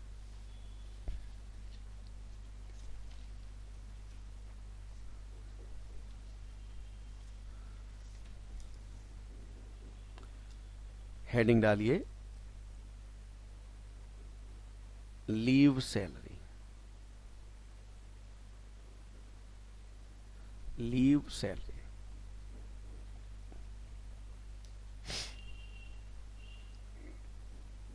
ध्यान से सुनिएगा, ये थोड़ा टेक्निकल टॉपिक है, पूरी अटेंशन रखना, और जहां लगे नहीं समझ आया उसी समय मुझे बोल देना सर प्लीज रिपीट। ध्यान रखना, दिस इज टेक्निकल टॉपिक, थोड़ा समझना होगा हमें, ठीक है। चलिए मैं स्टार्ट करता हूं। सबसे पहली बात आती है लीव सैलरी होती क्या है। मान लीजिए मैं कहीं जॉब करता हूं और उस एम्प्लॉयर की ये पॉलिसी है कि साल में 1 ईयर में 10 मंथ्स आप काम कीजिए और 2 मंथ्स आप घर पे बैठ जाइए, हम आपको पूरे 12 महीने की सैलरी देंगे। तो बताइए ये जो 2 महीने की सैलरी है, क्या मैं इसे लीव सैलरी कह सकता हूं? मतलब घर बैठूंगा, मतलब 10 महीने काम करूंगा, 2 महीने छुट्टी के, मतलब 2 महीने छुट्टी करूं, 10 महीने काम करूं, मुझे सैलरी 12 महीने की मिलेगी। तो ये 2 महीने की मुझे छुट्टी के बदले पैसे मिल रहे हैं घर बैठे के, क्या ये लीव सैलरी कहला सकती है या नहीं, बताइए। बिल्कुल नहीं कहलाएगी, ध्यान से सुनना। This is not leave salary. Then what is leave salary, ध्यान से सुनना, ध्यान से सुनना। मेरे बॉस ने मुझसे कहा कि तू 10 महीने ऑफिस आ, 2 महीने घर बैठ, और मैं तुझे 12 महीने की सैलरी दूंगा। मैंने कहा ओके सर। अब जब 2 महीने छुट्टी करने की बात आई तो मैं अपने बॉस से बोला सर घर में टाइम पास नहीं होता सर, घर में मन नहीं लगता सर, तो क्या मैं ऑफिस आके काम कर लूं? बॉस बोला हाँ कर ले, कौन मना कर रहा है। मैंने सर तो ऑफिस आके काम करूंगा तो उसके बदले कुछ मिलेगा? बोले हाँ, जितने दिन तू काम करेगा उतने दिन का तुझे पेमेंट मिल जाएगा।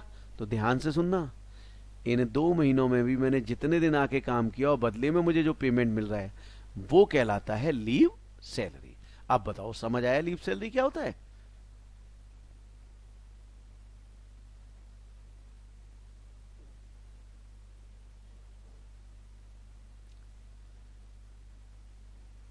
इसी तरह दोबारा सुनो, मेरे बॉस ने मुझसे कहा कि 1 साल में 10 महीने, 1 साल में 10 महीने आप काम करो और 2 महीने घर पे बैठो, मैं 12 महीने की सैलरी दूंगा। तो 2 महीने जो घर बैठा हूं मैं, उसकी सैलरी मिल रही है, वो लीव सैलरी नहीं है। फिर मैंने अपने बॉस से कहा कि सर घर में थोड़ा टाइम पास नहीं होता, तो क्या मैं ऑफिस आके काम कर लूं जो 2 महीने की आपने छुट्टी दी है? तो बॉस बोला हाँ कर ले। मैंने बदले में मिलेगा कुछ? बोले हाँ, जितने दिन आएगा उतने दिन काम करूंगा। अब मान लो इन 2 महीनों में मैंने 50 डेज आके काम कर लिया और इन 50 डेज के बदले मुझे पेमेंट मिल गया, तो this is known as leave salary. Now it is clear और नॉट?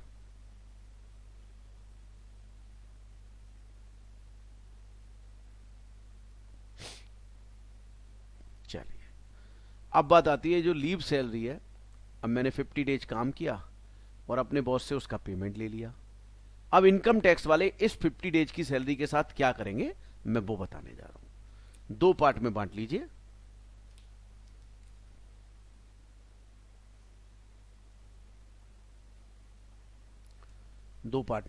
लीव सैलरी को। एक ड्यूरिंग सर्विस,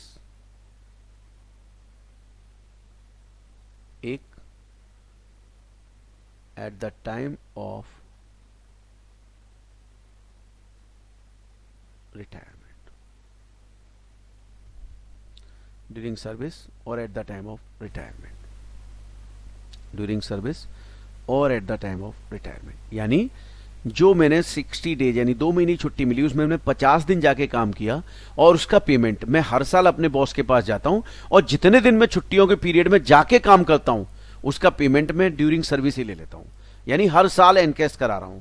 तो गवर्नमेंट बोली अगर आप हर साल एनकेस कराएंगे तो दिस इज फुल्ली टैक्सेबल।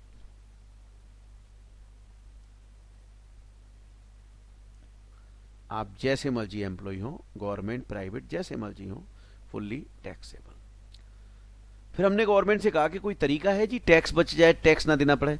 तो गवर्नमेंट बोली तू हर साल क्यों पहुंच जाता है एनकेस कराने, इनको इकट्ठा होने दे और at the time of retirement सारा एक साथ पेमेंट ले ले। मैंने कहा जी ऐसा भी हो सकता है, हम कर सकते हैं। तो दूसरा केस हो गया eight the time of retirement. Eight the time of retirement में 2 कैटेगरी में बांटा, यहां केवल गवर्नमेंट एम्प्लॉई है,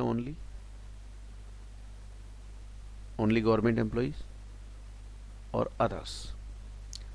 अगर गवर्नमेंट एम्प्लॉई अपनी छुट्टियां इकट्ठी करता है, कभी 50 दिन, कभी 60 दिन, कभी 100 मतलब सॉरी कभी 50 दिन, कभी 40 दिन, कभी 45 दिन, जितने दिन इकट्ठा करता है हर साल, और साल के अंत में 500-700 मतलब रिटायरमेंट के समय पे 500, 600, 700 जितनी भी छुट्टियां एक्मुलेट हुई, इकट्ठी हुई, सारा payment eight the time of retirement लेता है। तो गवर्नमेंट बोली हम इसे करते हैं फुल्ली एग्जैम्प्ट, फुल्ली एग्जैम्प्ट। यानी गवर्नमेंट के केस में अगर एम्प्लॉय रिटायर होगा और सारी छुट्टियां एक साथ एनकेस कराएगा तो सारे का सारा एग्जैम्प्ट है, कोई टैक्स देने की जरूरत नहीं है। पर अदर्स के लिए क्या है? अगर अदर्स भी यानी गवर्नमेंट एम्प्लॉय के अलावा कोई एम्प्लॉय है, इवन लोकल अथॉरिटी के भी अब इधर हो गए, यहाँ केवल गवर्नमेंट, सेंट्रल स्टेट गवर्नमेंट, बाकी सब इधर, अगर इधर हैं तो गवर्नमेंट ने कहा कि हमारा एक फॉर्मूला है जी, उसे फॉलो करो और उसके हिसाब से आप एग्जम्पशन ले लो। फॉर्मूला क्या है जी? लिखिए, least of the following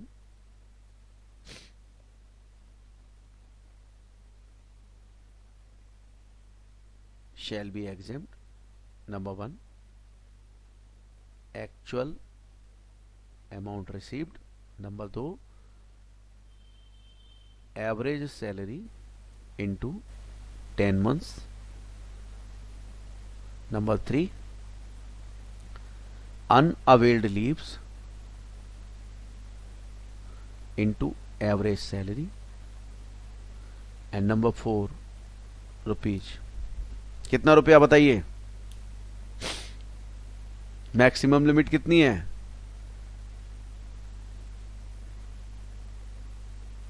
very good. 20 lakh कहां से आ गई? कुछ भी बोल रहे हो? 3 लाख। ठीक है साहब। अब आपने ये लिख लिया होगा तो मैं अब इसे एक्सप्लेन करना शुरू करता हूं। देखो, एक्चुअल अमाउंट तो हमें पता ही होगा कितना मिला क्वेश्चन में, और मैक्सिमम लिमिट भी पता है। तो अब बस ये 2 पॉइंट अगर हमें समझ आ जाए तो हमारा क्वेश्चन आराम से सॉल्व हो जाएगा। देख लेते हैं जी, ध्यान से सुनना। 10 महीने की सैलरी लेनी है एवरेज, यहां पर भी एवरेज सैलरी का मतलब लास्ट 10 मंथ। पर यहां एक बात होगी, जब आप रिटायर होगे प्रीसीडिंग द डेट, जिस डेट को रिटायर हो रहे हो उससे पहले, मान लो आप 1 जनवरी 2021 को रिटायर हो रहे हो, तो बस पिछली डेट हो गई 31 दिसंबर 2020, और यहां से मार्च 1 मार्च 2020 से यहां तक का जो पीरियड है वो आपका 10 महीने का पीरियड हो गया। तो जिस दिन रिटायर हुए उस डेट से पिछले 10 महीनों में। अच्छा सर, सैलरी का मीनिंग क्या है? देखो जी, सैलरी का मीनिंग वो भी लिख लीजिए। बेसिक सैलरी DAF और plus fix % commission on turnover. अभी थोड़ी देर पहले एक्सप्लेन करके चुका था, वही है आपकी। ये सब आप 10 महीनों की जोड़ दें और डिवाइड बाई 10 कर दें तो एवरेज आ जाएगी। और ध्यान रखना, अब एवरेज जो आया उसमें 10 मल्टीप्लाई करना है। आप कहोगे सर ये क्या, मतलब मूर्खता हो रही है, हमें 10 महीने की सैलरी तो उठा के एज इट इज रख देते, आपने पहले एवरेज कराया और फिर 10 करा रहे हो। बिल्कुल मूर्खता करनी है ताकि एग्जाम में गलती ना हो। एवरेज सैलरी मल्टीप्लाइड बाई 10 करना है, क्योंकि यहां भी एवरेज सैलरी है। अगर हमने यहां 10 महीने की गलती से लिख दी तो यहां तो सही होगा 10 महीने का, पर यहां एवरेज होनी चाहिए थी, तो यहां भी तुम 10 महीने लेके जाओगे गलती से। इसलिए मैं कह रहा हूं एवरेज सैलरी लो और मल्टीप्लाइड बाई 10, खत्म। तो वो बात वहीं के वहीं आ गई 10 महीने की, और जो एवरेज सैलरी यहाँ है वो यहाँ आ गई। तो बस अब हमें सीखना क्या है? केवल अनअवेल्ड लीव निकालना सीखना है। अगर अनअवेल्ड लीव निकालना सीख लिया तो बस हमारा क्वेश्चन सॉल्व हो गया। तो देखिए, यही टेक्निकल है, इसलिए ध्यान से सुनना आप। मैं एक एग्जाम्पल ले रहा हूं। मान लीजिए मैं किसी कंपनी में जॉब करता हूं और मैंने वहां 20 साल और 9 महीने जॉब की, और मुझे 1 साल में 1.5 महीने की छुट्टी लेने की एंटाइटलमेंट थी। मतलब मैं 1 साल में 1.5 महीने छुट्टी ले सकता हूं। ध्यान से सुनना, 20 साल में मैं, मतलब 1 साल में 1.5 महीने ले सकता था, एंटाइटलमेंट है। तो 20 साल 9 महीने, 9 महीने मतलब ये तो इग्नोर करना है पार्ट ऑफ द ईयर। तो सबसे पहले हम निकालेंगे टोटल एंटाइटलमेंट क्या है। तो टोटल एंटाइटलमेंट हुआ 1 साल में 1.5 महीना, तो 20 साल में हुआ 30 महीने, 30 मंथ। और ये कंपनी की पॉलिसी है, एम्प्लॉयर की पॉलिसी। और मान लीजिए मैंने लीव अवेल कर ली, मान लीजिए 12 महीने, तो भैया 18 महीने मेरी अनअवेल्ड लीव आई। प्लीज ध्यान से सुनना, अनअवेल्ड लीव आई। तो ये जो 18 महीने आई, इसी का तो मुझे ये पेमेंट मिला होगा, इन्हीं 18 महीने की मुझे ये पेमेंट मिला होगा। बट इनकम टैक्स वालों ने अपनी बात ये मानने से इनकार कर दी। उन्होंने क्या किया वो ध्यान से अब सुनना, बहुत बहुत ध्यान से सुनना। इनकम टैक्स डिपार्टमेंट कह रहा है कि अगर आपको कोई एम्प्लॉयर 1 साल में 1 महीने से ज्यादा छुट्टी देने की बात कर रहा है, तो हम 1 साल में 1 ही महीना एंटाइटल रखेंगे, 30 दिन ही एंटाइटल रहेगा वो। तो बताइए, एज पर इनकम टैक्स 20 साल में फिर 20 ही महीने होंगे। और कितने महीने की छुट्टी ले ली? 12 महीने की। कितनी बची? 8। बस ये 8 मंथ क्या होंगे आपके अनअवेल्ड लीव में आ जाएंगे। आई रिपीट, अगर कंपनी की पॉलिसी जहां आप जॉब करते हैं 1 साल में 1 महीने से ज्यादा छुट्टी देने की है, तो एज पर इनकम टैक्स 1 साल में 1 ही महीने का एंटाइटलमेंट माना जाएगा। और उसमें से जितने महीने की आपने छुट्टी ले ली, जितने महीने की आपने अवेल कर ली, वो माइनस कर लीजिए, जो बचा वो आपका यहां पर आ जाएगा। अब आप सोच रहे होंगे सर, अगर मान लीजिए कंपनी की पॉलिसी 1 साल में 1 महीने से कम छुट्टी देने की है, तो फिर हम कंपनी की पॉलिसी को भी इनकम टैक्स की पॉलिसी ही मान लेंगे। मान लो एक साल में 25 दिन छुट्टी दे रही है, तो फिर इनकम टैक्स वाले कह रहे हैं फिर हमारी बात मत मानो, फिर तो तुम खुद ही कम हो, तो फिर हम तुम्हारे हिसाब से ही फिर हम छुट्टी मानेंगे 25 दिन, वही एंटाइटलमेंट मान लेंगे। तो बताइए ये समझ आया जो मैंने आपको समझाया? फिर मैं एक क्वेश्चन दूं, करोगे? एक क्वेश्चन कर लो तो उससे और कॉन्सेप्ट क्लियर हो जाए, क्योंकि टेक्निकल चीजें तो कर लेना चाहिए हमें। एक क्वेश्चन ठीक है, मैं दे रहा हूं आपको कुछ।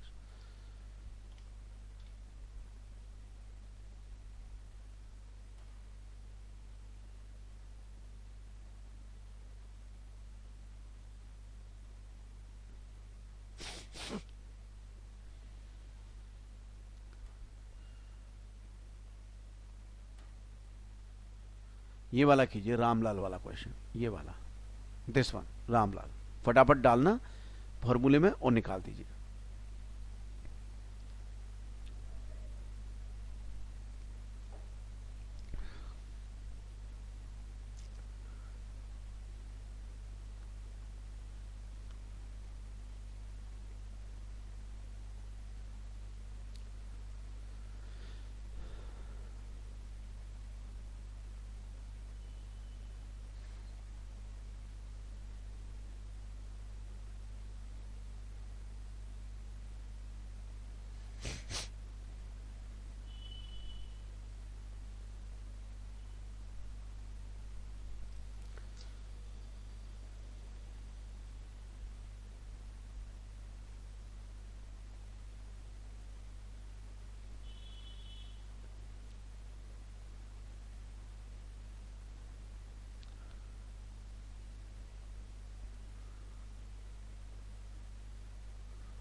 देखिए कई स्टूडेंट्स का आंसर आ गया है, फटाफट लिख लेते हैं।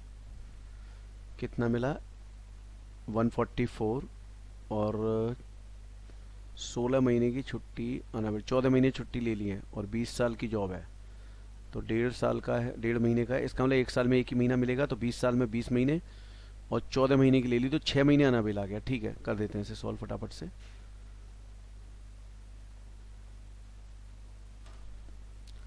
144 यहाँ आ गया। एवरेज सैलरी क्वेश्चन में गिवन है क्या? जरा बताइए, अगर है तो कितनी है?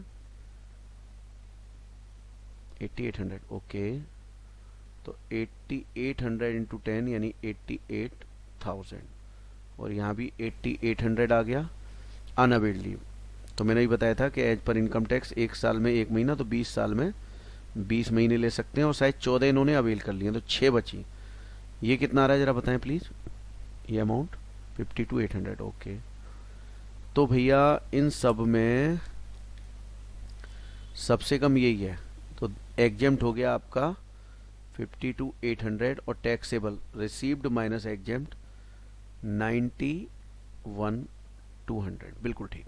तो बताइए, एकदम समझ आ गया? कोई मन में डाउट है तो पहले वो पूछे, फिर मैं आगे बढ़ता हूँ। फटाफट बताइए, कोई डाउट है तो। क्लियर है?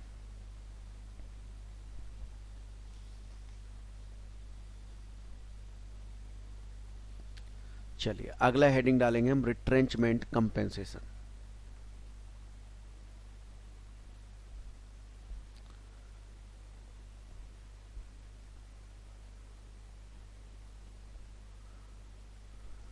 Retrenchment compensation.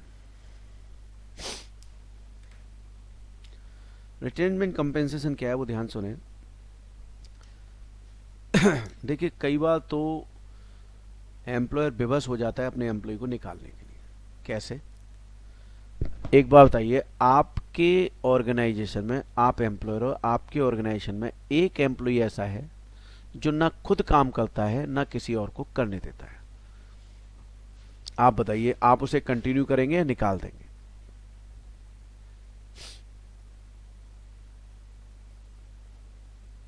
निकाल दोगे।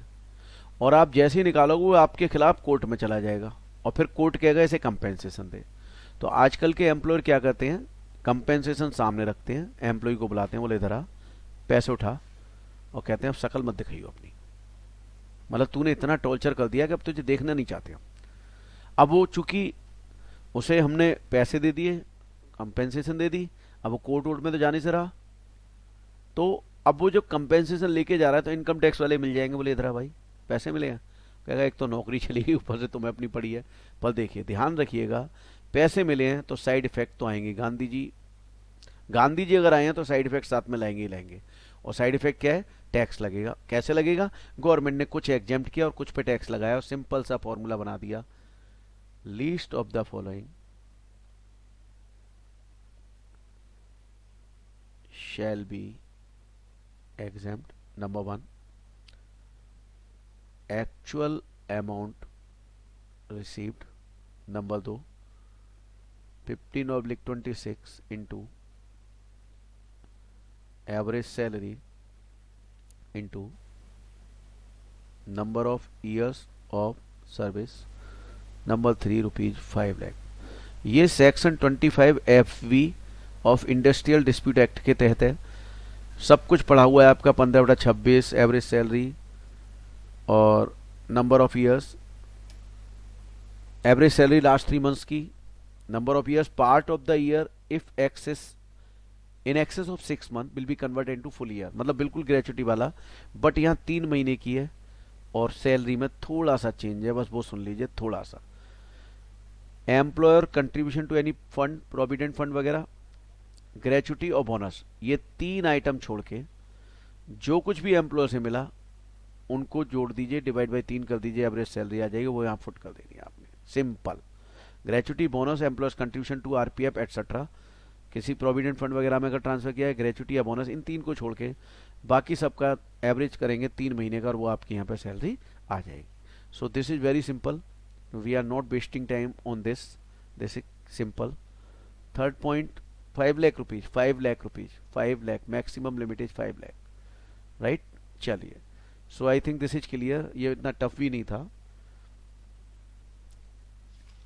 चलिए अब आप डालेंगे voluntary retirement, compensation on voluntary retirement, compensation on voluntary retirement, heading डालिए।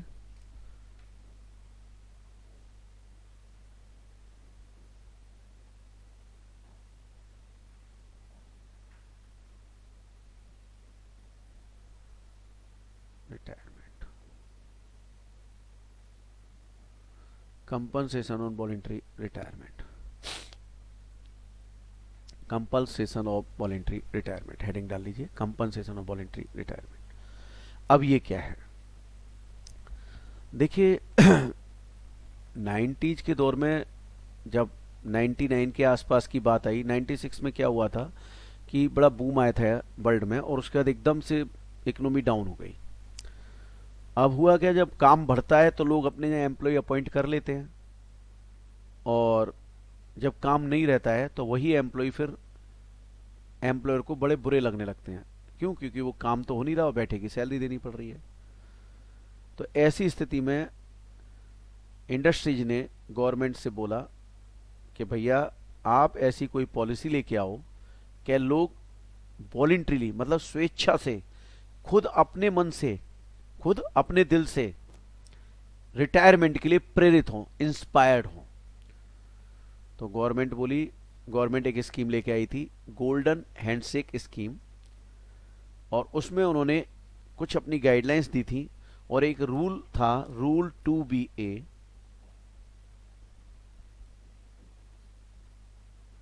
रूल 2BA, और इसमें गवर्नमेंट की कुछ गाइडलाइंस थी कि अगर कोई एम्प्लॉयर इन बातों को ध्यान में रखते हुए रिटायरमेंट लेंगे, वॉलंटरी रिटायरमेंट लेंगे, तो गवर्नमेंट बोली कि एम्प्लॉयर तुम अपने एम्प्लॉय को कुछ कंपेंसेशन दो जो तुम्हें देनी है, और हम भी क्या करेंगे उसमें से कुछ एग्जाम्शन दे देंगे, बट हमारी एक शर्त है कि हमारी गाइडलाइंस के अकॉर्डिंगली रिटायरमेंट होना चाहिए वॉलंटरी। अगर वॉलंटरी रिटायरमेंट हमारी गाइडलाइंस के अकॉर्डिंग नहीं हुआ, रूल 2BA में जो गाइडलाइंस लिखी हुई हैं अगर उनके मुताबिक नहीं हुआ, तो फिर भैया हम एग्जाम्शन नहीं देंगे। अच्छा, एग्जाम्शन किसे मिलेगी भैया? एम्प्लॉय को मिलेगी, कंपेंसेशन जैसे मिल रही है उसे ही मिलेगी एग्जाम्शन। तो उसके लिए कुछ रूल बनाए, पहले आप रूल लिख लीजिए, फिर मैं आपके साथ डिस्कस करूंगा।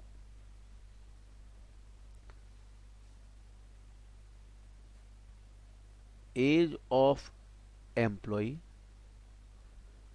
40 years और मोर, या 10 years service completed with this employer. ठीक है। Number 2, applicable to all employees except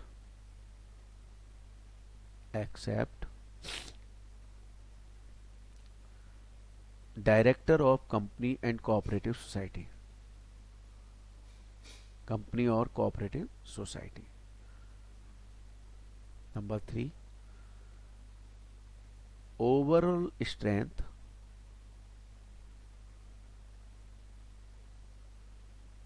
should be reduced, लिखते रहिएगा please. Number 4, vacancy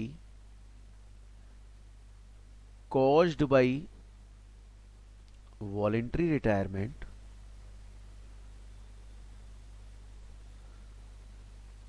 cannot be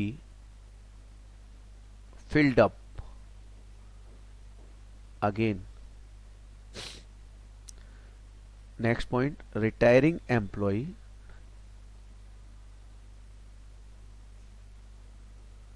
cannot be employed in an other sister concern। ये पांचों पॉइंट आप लिखिए, मैं डिस्कस करता हूं।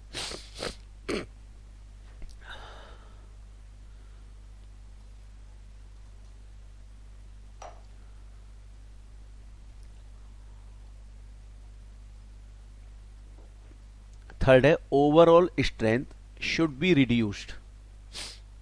Overall strength should be reduced.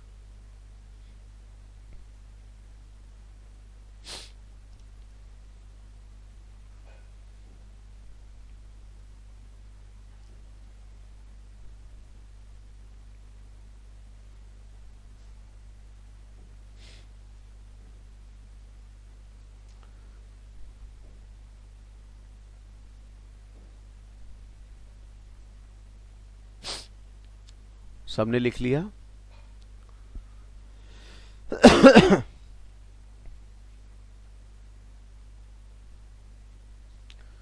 Second में लास्ट वर्ड है कंपनी ऑब्लिक कोऑपरेटिव सोसाइटी।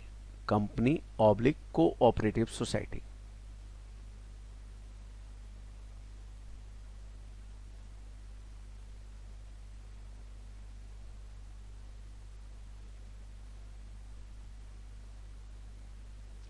चलिए अब मैं इसे एक्सप्लेन कर रहा हूं, आप लोग सब ध्यान से सुनेंगे। देखिए, अगर कोई एम्प्लॉय 40 इयर्स की एज प्राप्त कर चुका है या उससे ज्यादा है, वो वॉलंटरी रिटायरमेंट लेना चाहे ले सकता है, कंपेंसेशन मिलेगी, एग्जम्पशन भी मिलेगी, या उसने इस एम्प्लॉयर के साथ 10 साल की जॉब कंप्लीट कर ली है, 10 इयर्स की जॉब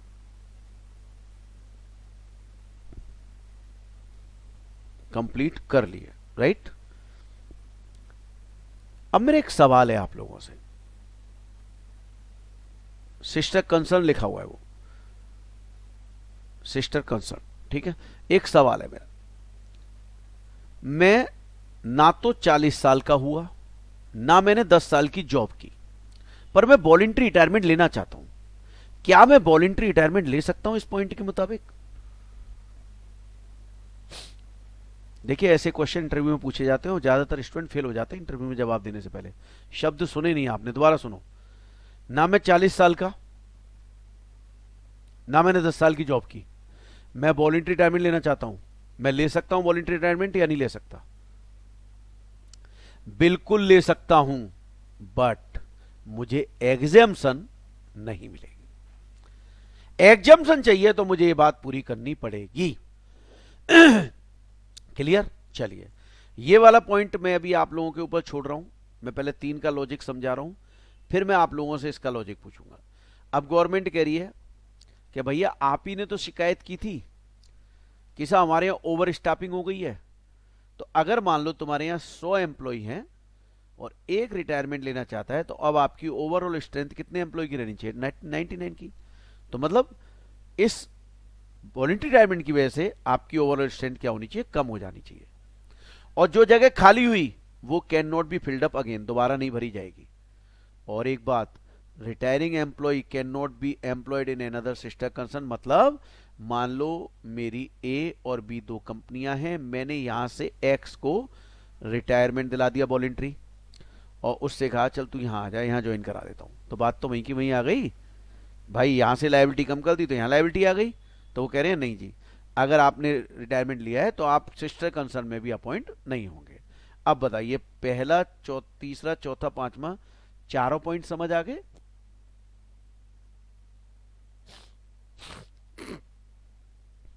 चलिए, तो मेरा एक सवाल अब सब लोगों से, इसका क्या लॉजिक है कि एक्सेप्ट डायरेक्टर ऑफ कंपनी और कोऑपरेटिव सोसाइटी, सिस्टर कंसर्न का मतलब होता है जैसे मान लो, हाँ सब्सिडी भी कह सकते हो, या मेरी 2 कंपनियां ए और बी, तो ए और बी आपस में सिस्टर हो गई। नंबर 3 ये है कि भैया 100 एम्प्लॉय थे, एक रिटायर हो गया वॉलंटरी रिटायरमेंट, तो अब 99 बचने चाहिए, ओवरऑल स्ट्रेंथ जो वो कम होनी चाहिए। हाँ बिल्कुल, यस। चलिए, अब मुझे इसका लॉजिक बताएं कि यहां पर इनको डायरेक्टर को और कोऑपरेटिव सोसाइटी के जो डायरेक्टर हैं, डायरेक्टर ऑफ कंपनी और कोऑपरेटिव, उनके ऊपर एप्लीकेबल क्यों नहीं है? What's the logic? और सॉलिड लॉजिक है, सोच के जवाब दोगे तो आएगा निकल के।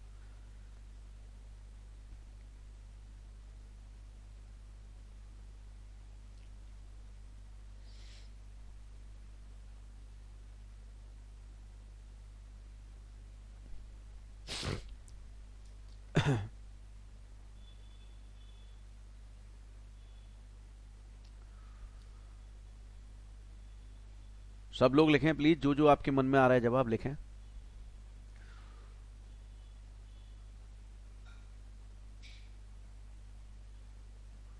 नहीं, ऐसा नहीं है, एम्प्लॉय डायरेक्टर भी हो सकता है, एम्प्लॉय डायरेक्टर भी हो सकता है।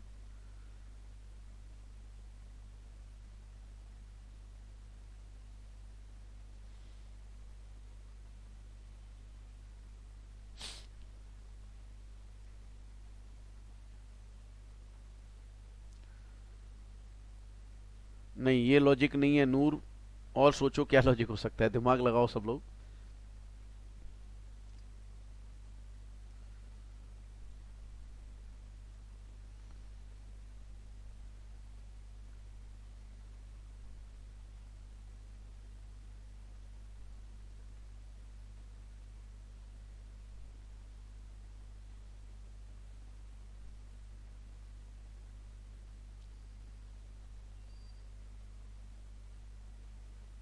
चलिए, मैं लॉजिक दे रहा हूं, ध्यान से सुनना, तो फ्रॉड बढ़ेगा नहीं। सुन लीजिए लॉजिक क्या है, लॉजिक बड़ा साफ है। आप एक बताइए, एक कंपनी में मान लो 3 डायरेक्टर हैं और तीनों वॉलंटरी रिटायरमेंट ले लेते हैं, वॉलंटरी, तो जगह हो गई खाली। और बताओ, vacancy can not be filled up again, vacancy can not be filled up again, तो बताइए कंपनी चलाएगा कौन? Who will run the company? Logic समझ आया? सारे डायरेक्टर रिटायरमेंट ले लें, जगह खाली होगी, वो भर नहीं सकते दोबारा, चलाएगा कौन company? Who will run the company? Logic is clear? Same same same, Tarun same है?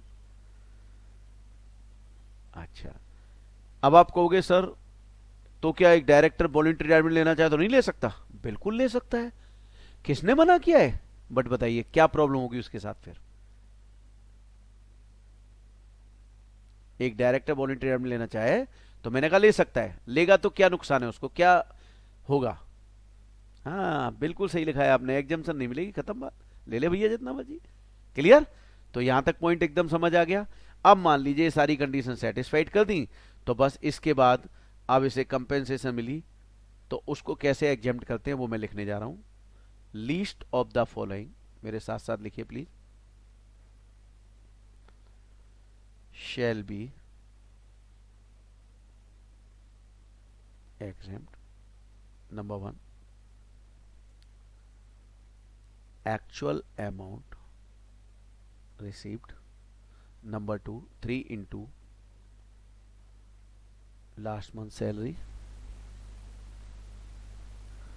into number of years of service और completed year लेने, पूरे पूरे पार्ट छोड़ देना है।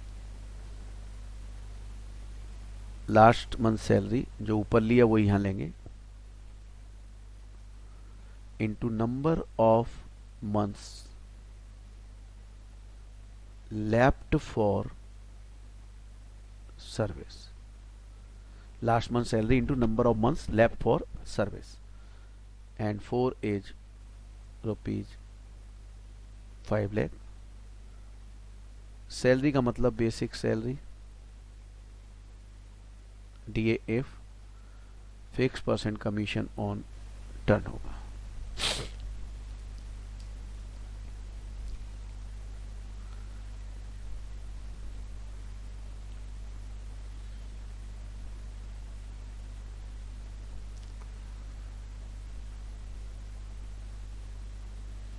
Fourth point is rupees 5 lakh.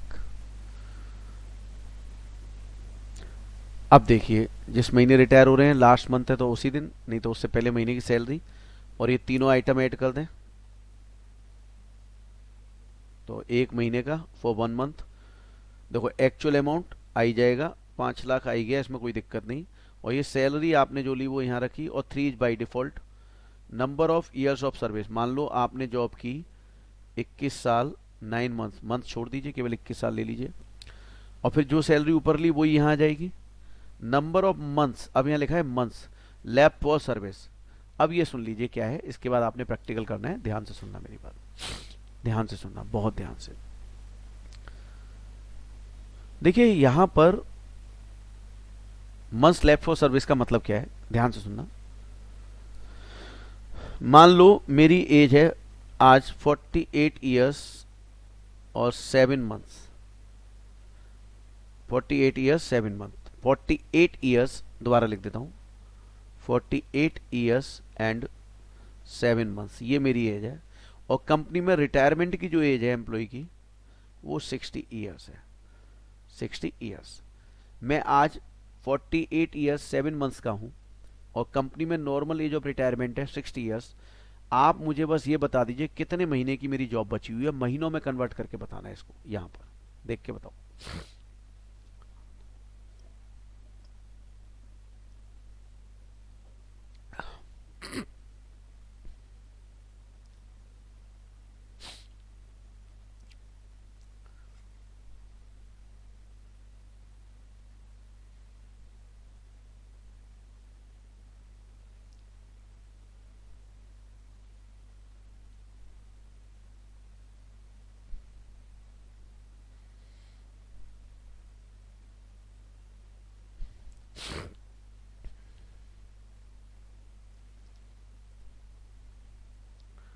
देखिए बड़ा सीधा सीधा फंडा है, 7 महीने का मतलब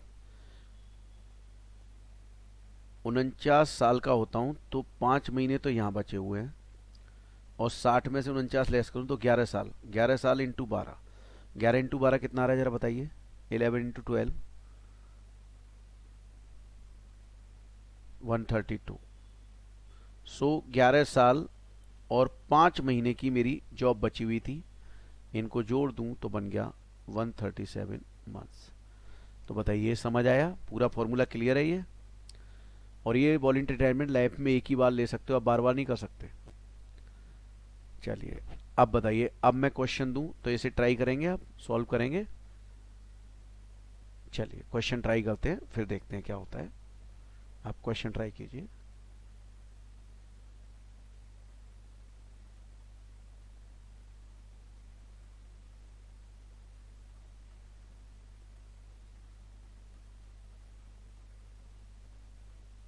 ये वाला क्वेश्चन ट्राई कीजिए, शर्मा जी वाला।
चलिए मेरा सॉल्व करवाएं।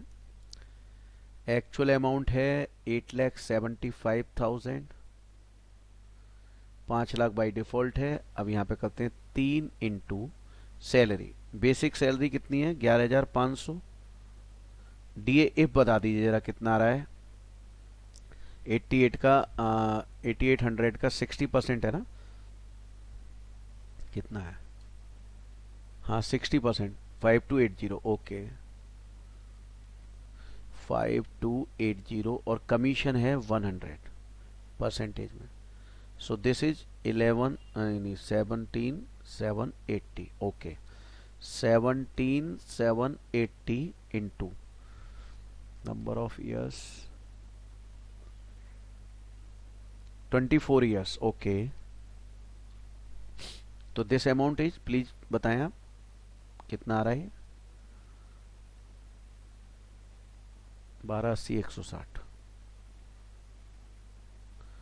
ऐसे ही 17,780 इंटू 48 साल का, तो 12 साल बचे। 12 साल इंटू 12 महीने 144। कितना आया ये?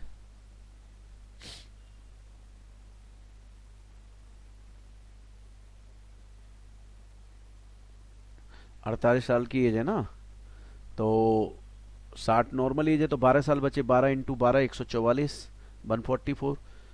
25 60 320, 25 60 320। तो बताइए सबको ये क्लियर है कि नहीं, एकदम समझ आया कि नहीं आया? सबसे कम देखिए कौन सा है, सबसे कम है हमारा this amount, so this is exempt और रिसीव्ड हुआ 875, 875 minus 5 lakh, so 3,75,000 is taxable. So is it clear to all of you or not?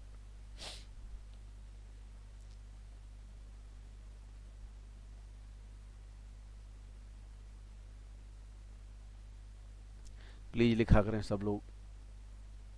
DA वाला सेक्शन समझ नहीं आया सर। डीए इफ का मतलब मैंने चार बातें बोली थी, forming part of salary for retirement benefits under terms and conditions और डीएनएस पे, चारों में से कुछ भी लिखा होगा और जितने परसेंट के लिए लिखा होगा उतना हिस्सा होगा। आप देखिए यहां पर इन्होंने क्या दिया हुआ है, इन्होंने कहा 60% के लिए फॉर रिटायरमेंट बेनिफिट, तो 8800 है, इसका 60% रिटायरमेंट बेनिफिट के लिए है, इसलिए हम लोगों ने 60% लिया है, डीए इफ 60% लिया। Now clear?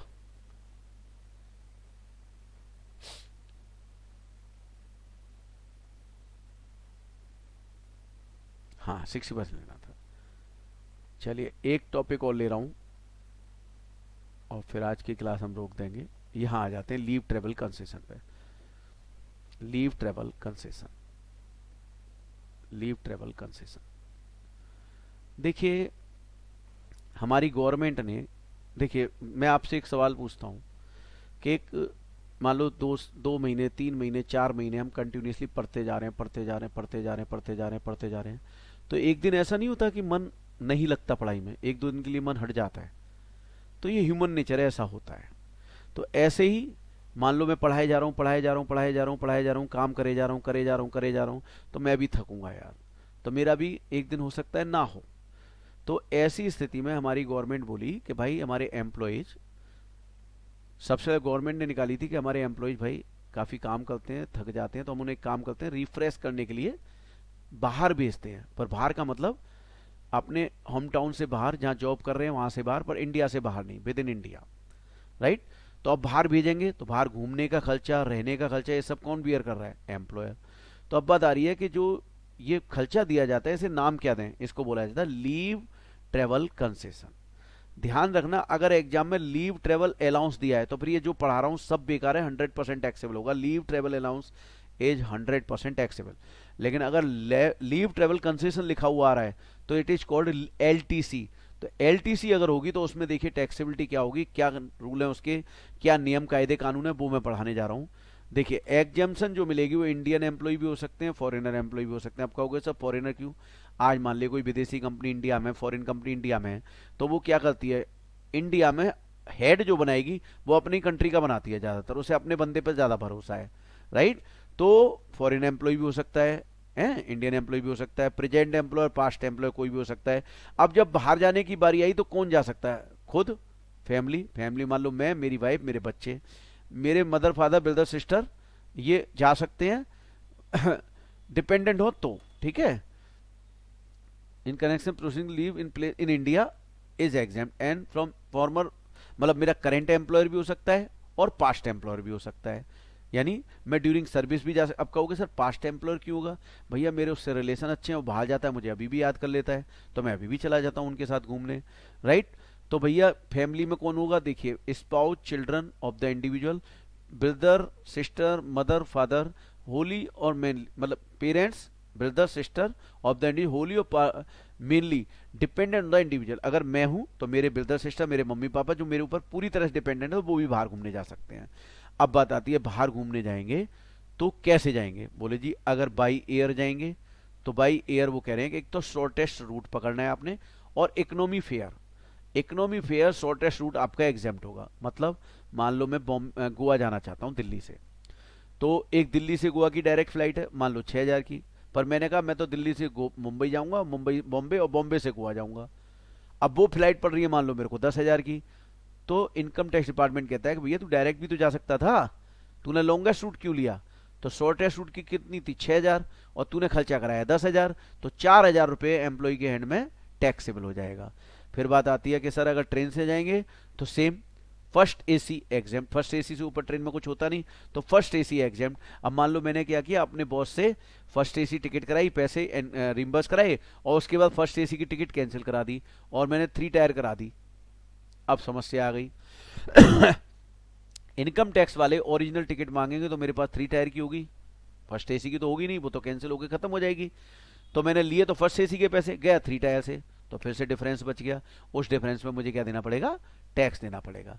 फिर बात आती है कि सर ऐसी जगह गए जो रेल से कनेक्टेड नहीं है, तो ठीक है, फर्स्ट क्लास और डीलक्स बस का फेयर वही शॉर्टेस्ट रूट। और अगर कोई रिकॉग्नाइज सिस्टम नहीं है, अगर रिकॉग्नाइज है तो वो जो वहाँ का फर्स्ट क्लास और डीलक्स बस का फेयर है उसके हिसाब से, मान लो फर्स्ट क्लास या डीलक्स बस का फेयर है फॉर एग्जांपल 100 रुपये पर पैसेंजर। अब मैं, मेरी वाइफ और 2 बच्चे गए तो 400 रुपया हो गया खर्चा। पर मैंने क्या किया, मैं वहाँ के रिकॉग्नाइज सिस्टम से नहीं गया, बल्कि मैंने एक पर्सनल टैक्सी की और टैक्सी में 2,000 रुपये लगे। तो मेरे बॉस ने मुझे 2,000 रिम्बर्स कर दिया, पर इनकम टैक्स वालों को अच्छा नहीं लगा।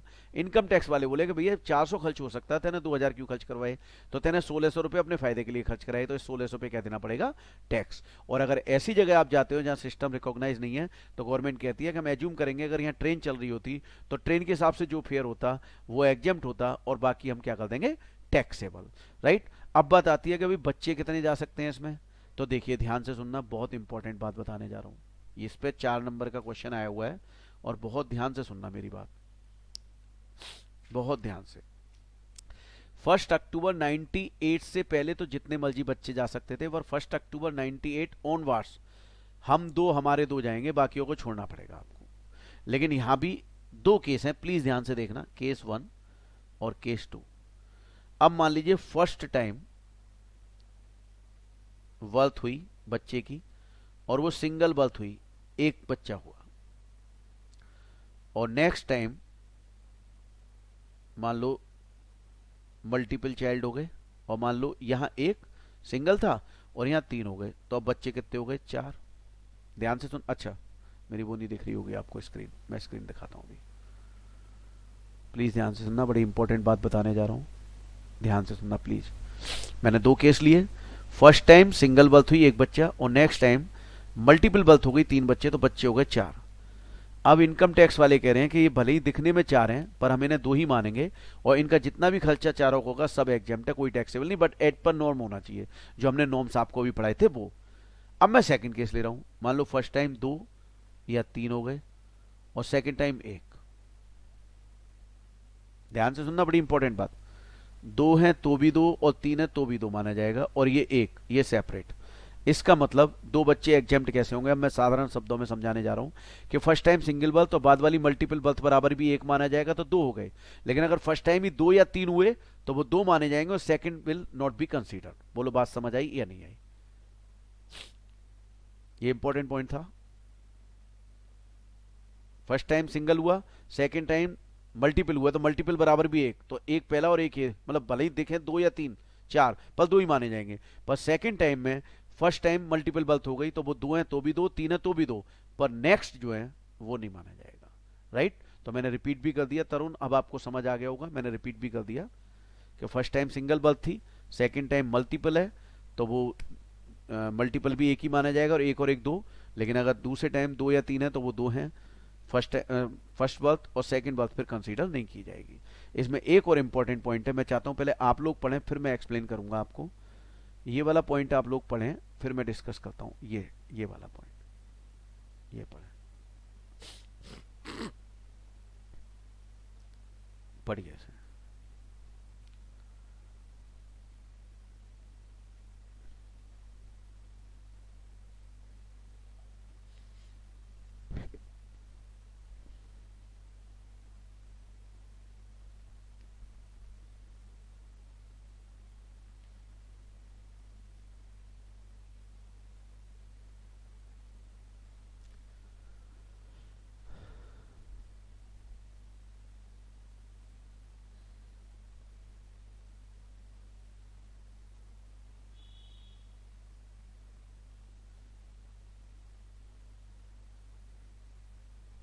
चलिए मैं कर रहा हूं, ध्यान से सुनना प्लीज, बहुत ध्यान से सुनना है,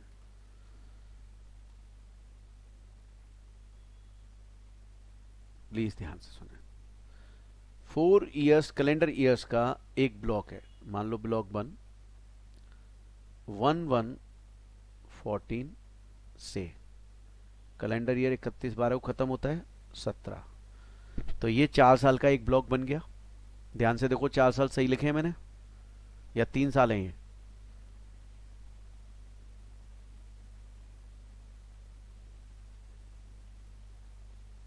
बिल्कुल 4 हैं ये, ध्यान से देखो। एक ये भी तो हो गया पूरा। क्लियर? अब यहां पर मुझे 2 बार जाने की परमिशन है। नेक्स्ट ब्लॉक स्टार्ट होगा 1/1/18 से, 31/12/18/19/20/21। यहां भी मुझे एक और एक ऐसे जाने की परमिशन है। अब ध्यान से सुनना, मैं एक बार चला गया और ये नहीं गया, तो गवर्नमेंट कह रही है कि ये एक आपकी कैरी फॉरवर्ड हो जाएगी और आपको फर्स्ट ईयर में ही, यानी 31/12/18, 1/1/18 से 31/12/18 के बीच ही अवेल करनी पड़ेगी आपको, अवेल करनी पड़ेगी। दोबारा सुन लो, मैंने एक की और एक नहीं की, तो ये वाली कैरी फॉरवर्ड हो जाएगी और अगले ब्लॉक के फर्स्ट ईयर में मैं अवेल कर लूंगा और बाकी दोनों में जब मर्जी अवेल करूं, कोई इश्यू नहीं है। अब मैं फैक्ट चेंज करता हूं, मैंने कोई नहीं की, इस ब्लॉक को खाली जाने दिया, तो भी एक ही कैरी फॉरवर्ड होगी और वो भी अगले ब्लॉक के फर्स्ट ईयर में ही मुझे अवेल करनी पड़ेगी। बात समझ आई? और मतलब मैं एक अवेल करूं एक भी ना करूं, कैरी फॉरवर्ड सिर्फ एक होगी, वो भी अगले ब्लॉक के फर्स्ट ईयर में ही अवेल करनी पड़ेगी। बाकी एज इट इज है, आप जैसे मर्जी। अच्छा सर, यहां भी मैंने एक अवेल की, यहां भी अवेल की, तो अगले ब्लॉक में भी एक ही कैरी फॉरवर्ड होगी, कैरी फॉरवर्ड एक ही होगी बस। तो बताओ एकदम क्लियर है कि नहीं?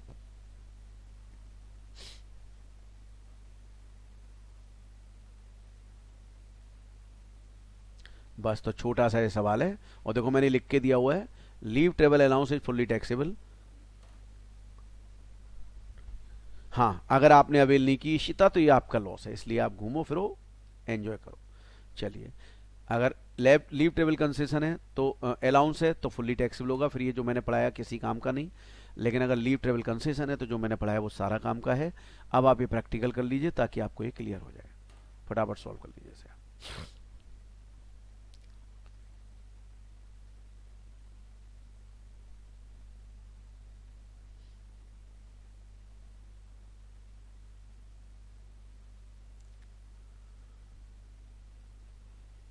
1 son age 6 years, twin daughters 3 years। 43 adult का है, 5-5 हजार तीनों बच्चों का है। तो सेकंड टाइम मल्टीपल बर्थ है तो वो भी 2 = 1, तो सारा एग्जेम्प्ट हो जाए, कोई टैक्सेबल नहीं। पर सेकंड केस में देखिए उन्होंने फैक्ट चेंज किए। अगर ट्विन 6 ईयर ओल्ड होते तो पहली बार में ही 2 थे, तो अगला जो 3 ईयर है वो एग्जाम नहीं होगा, वो टैक्सेबल हो जाएगा आपका। तो बताइए समझ आया कि नहीं आया एकदम?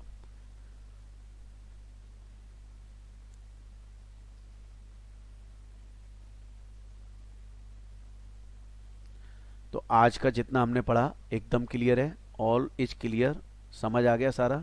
अगर आया तो प्लीज फटाफट लिख दें। All clear, very good, okay, very good, बहुत बढ़िया।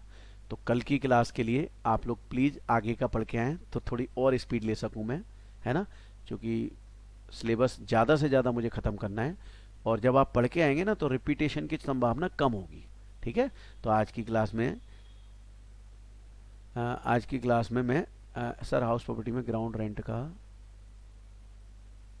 कैश मिलेगा तो फुल्ली टैक्सेबल है दोस्त, फिर तो सोचना ही नहीं है। हाउस प्रॉपर्टी में ग्राउंड रेंट वगैरह एक्सपेंस कुछ नहीं करेंगे, उसे कुछ नहीं करेंगे। पहले हुआ करता था, आज से 20 साल पहले ग्राउंड रेंट वगैरह की डिडक्शन मिलती थी, अब नहीं मिलती वो, ठीक है? तो क्वेश्चन पुरानी चले आ रहे हैं, तो इसलिए टेंशन नहीं लेनी है, उन्हें छोड़ देना है आपने। तो चलिए आज की क्लास यहीं खत्म करते हैं। Thank you very much, good night to all of you, thank you.